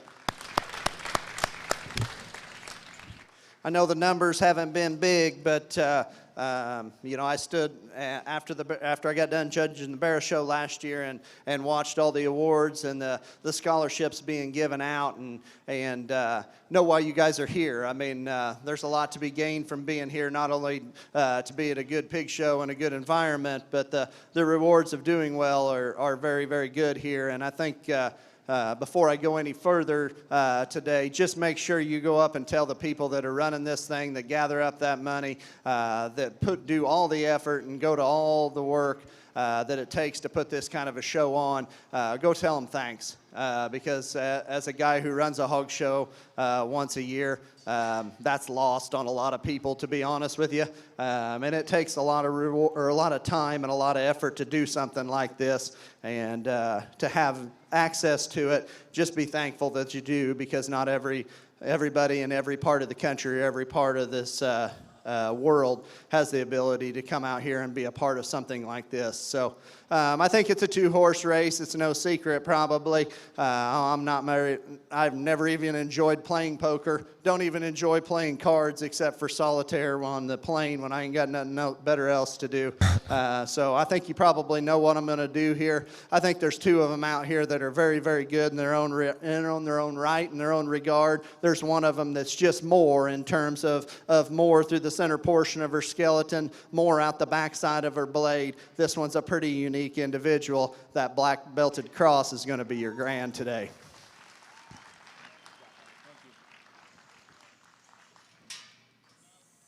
Congratulations there to Banner Young on the grand champion crossbred gilt. No pedigree information. Sorry, man. We'll bring that other belt out, and that was the deepest drive of the day, no doubt. There was several gilts in those 2 classes, especially the top 2 or 3 in each class, that were very, very good. And you expect that in the dark crosses, obviously. But we bring this gilt out here and just proportions very, very well. I mean, it's just pretty hard to shoot a hole in that gilt in a lot of regards. Does she bring some of the extras that one of the other ones does out here? You know, that's a matter of time and maturity, I think. But there's another one out here today that's there today, and she's ready to be reserve grand, in my opinion. Young Ladies Blue's going to be reserve. Reserve champion there goes to Bryn Fort, a hero-sired pig raised by Flatland Genetics. Nice female. Miss Ford owned that hog? Yes. Out, and same can be out this one in class and in breed. You know, maybe she wanted to get a little quicker to her rear step in relation to that one that beats her in the particular breed drive. And I think a little bit can be said as she gets right out here in contention for 3rd overall. There's another one out here that I just love, the balance and athleticism in this particular gilt. It's just pretty hard to punch a hole in her. It'll be fun to see what she looks like February and March as she reaches her end point. Young Ladies Reserve Dark Cross is going to be your 3rd overall.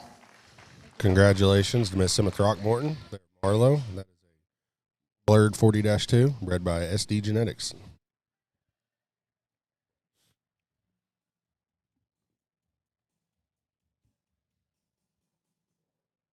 That means we're out of dark crosses here. We got 2 more spots to pick, so it's a battle of the boys out here in the center of the ring. And I think we've got a solid white one that brings some extras to the table in relation to the black one in terms of some extra shape up high, especially back there through her hip loin, and probably plants just a little square as she comes right at you and goes directly away. She's my next favorite. She's going to be 4th overall. The solid black one's going to be 5th overall. Congratulations to both of these young men.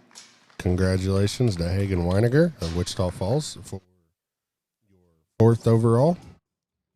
That gilt's bred by Young Livestock, and your 5th overall will be your champion all black. Congratulations to Kelton Bailing. That concludes our Prospect Gilt Show here. Congratulations all the kids, and thanks everybody for tuning in.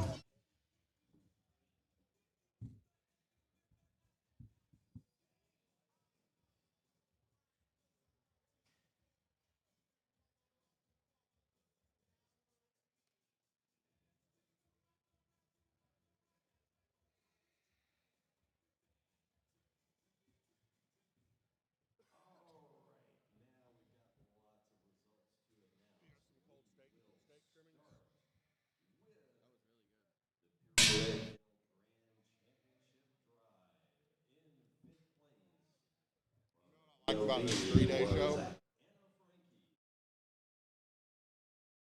With the Berkshire, Lauren Brasher.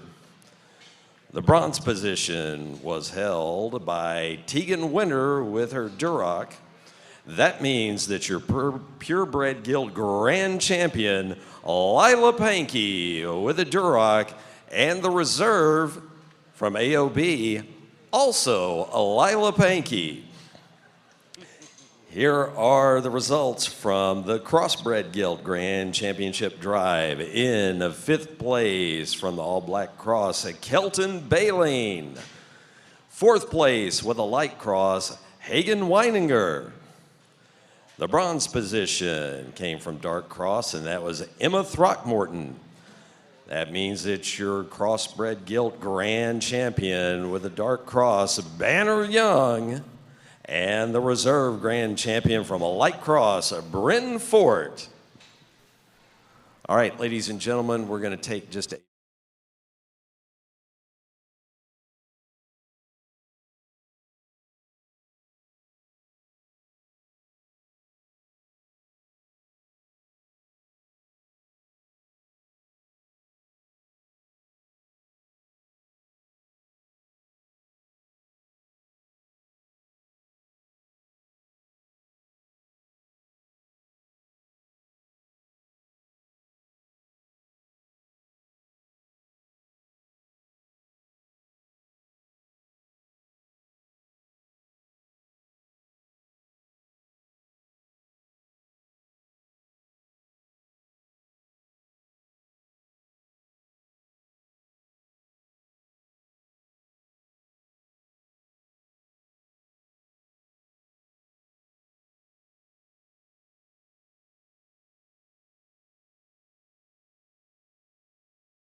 champion.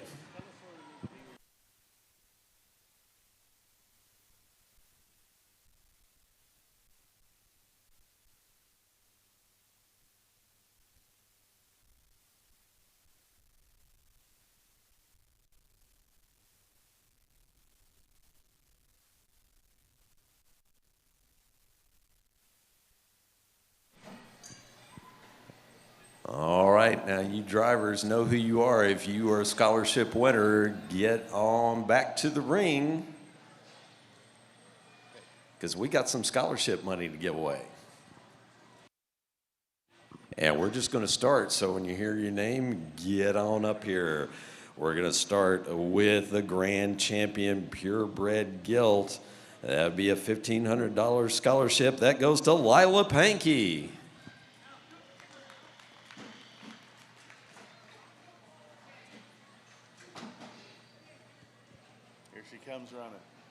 Here she comes.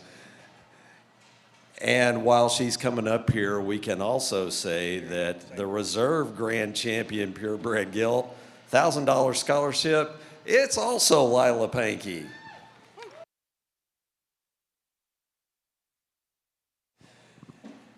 And the bronze purebred gilt, $500 scholarship goes to Tegan Winter.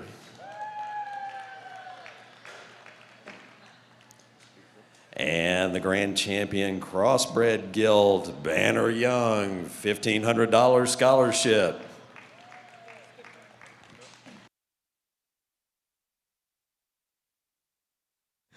And the reserve grand champion crossbred gilt, $1,000 scholarship goes to Bryn Fort.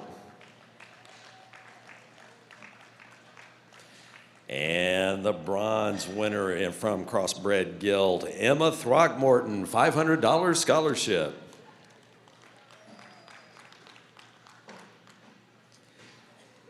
And our champion from the all-black cross, that would be Kelton Baling, $250 scholarship. And the all-black reserve, also a $150 scholarship, Jaden Boyd.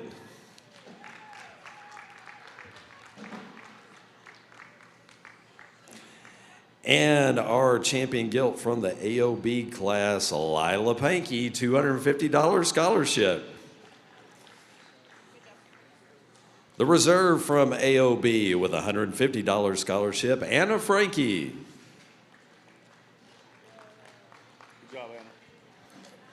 And our champion Berkshire gilt, $250 scholarship goes to Lauren Brasher.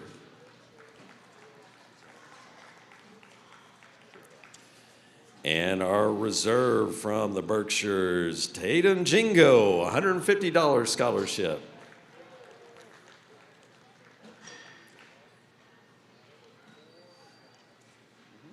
And our dark cross champion, a $250 scholarship goes to Banner Young. And the reserve from dark cross, Emma Throckmorton, gets a $150 scholarship. And our champion Duroc gets a $250 scholarship. That would be Lila Pankey. And our Duroc reserve with a $150 scholarship, Tegan Winter. And Tegan, get back up here because you've got the Hampshire champion, and that's a $250 scholarship. The Hampshire reserve champion gilt, Cash Mosier, $150 scholarship. And the champion from a light cross, $250 scholarship, that's Bryn Fort. And our light cross reserve champion, Hagen Weininger, $150 scholarship. And our champion from the spot class, Turner Wigington, $250 scholarship. And the spot reserve, Brennan Hillis with a $150 scholarship. And our champion Yorkshire getting a $250 scholarship, Cooper Homan. And our Yorkshire Reserve getting a $150 scholarship, Tegan Winter. Folks, let's have a big round of applause for all of our scholarship award winners.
All right, don't go anywhere, folks, because we are about to announce the winners of our Drivers Series for both the purebred and crossbred gilts.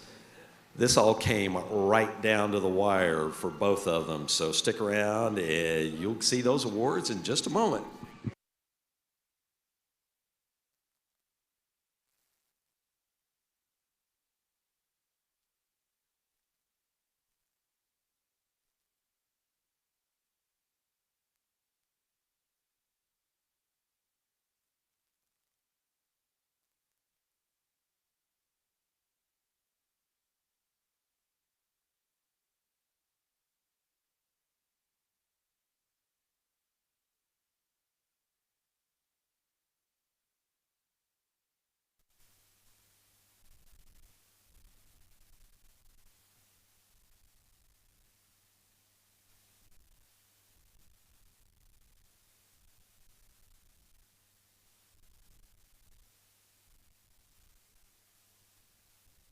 All righty, ladies and gentlemen, we are now going to present the winners of the Drivers Series for the gilts. This has been going on over the 3 shows, so this really shows excellence and perseverance, and I'm telling you, both of these came right down to the wire.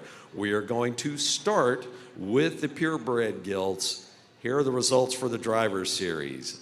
In 3rd place, with 92 points, Avery Mabry.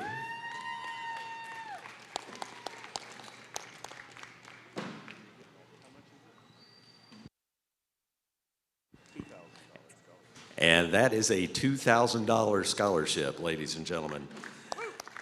And now we go to 2nd place with 119 points and a $3,000 scholarship, Lauren Brasher.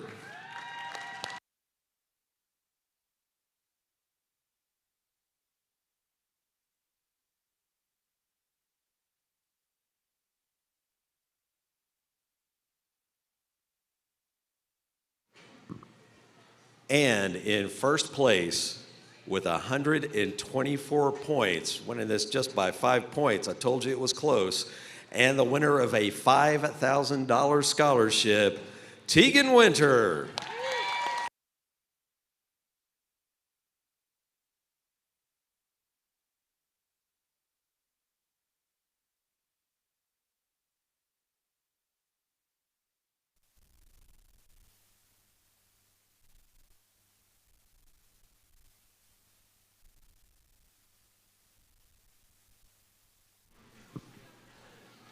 And now we move on to the Drivers Series final awards in the crossbred gilts. All right, we're starting with 3rd place, but we've got a tie.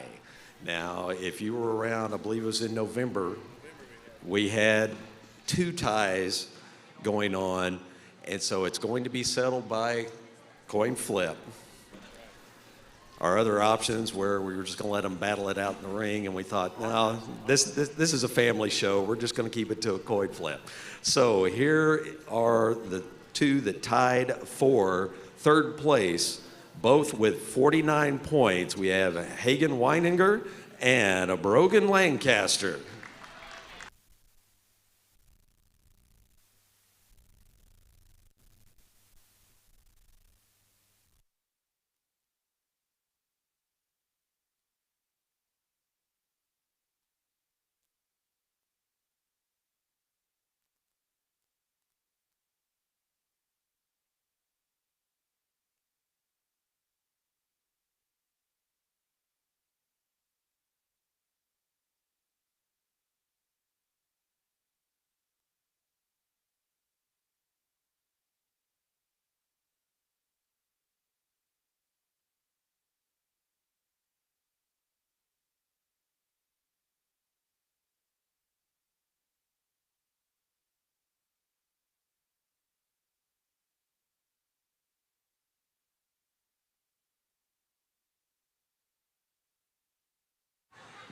All right, let me tell you what just happened. We did a coin flip for the actual placing, but these 2 young men decided that they are going to split the scholarship money. So that's a total of $2,000, but $1,000 each going to Brogan Lancaster and Hagen Weininger. But the winner of the coin flip and in 3rd place in the driver's series for crossbred gilts, Hagen Weininger.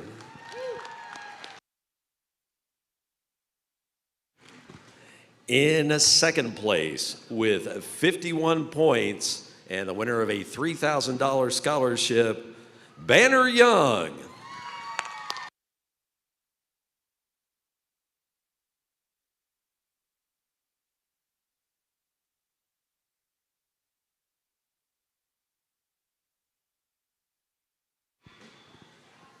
All right, we had 2 points separating 3rd and 2nd, and we've got 3 points separating 2nd and 1st. So in 1st place with 54 points and the winner of a $5,000 scholarship, Kelton Baleen.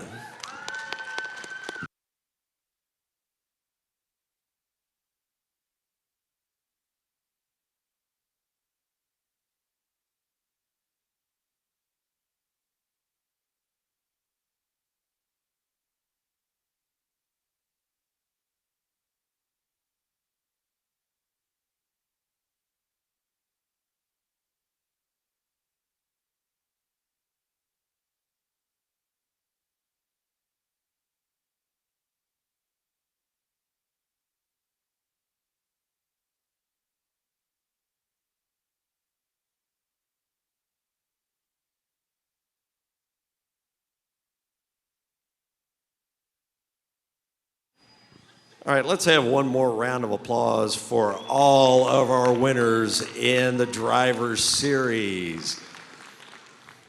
We are going to take a short break here. We are looking to start the Barrow Show at 12:45. 12:45 will be the start for the Barrow Show.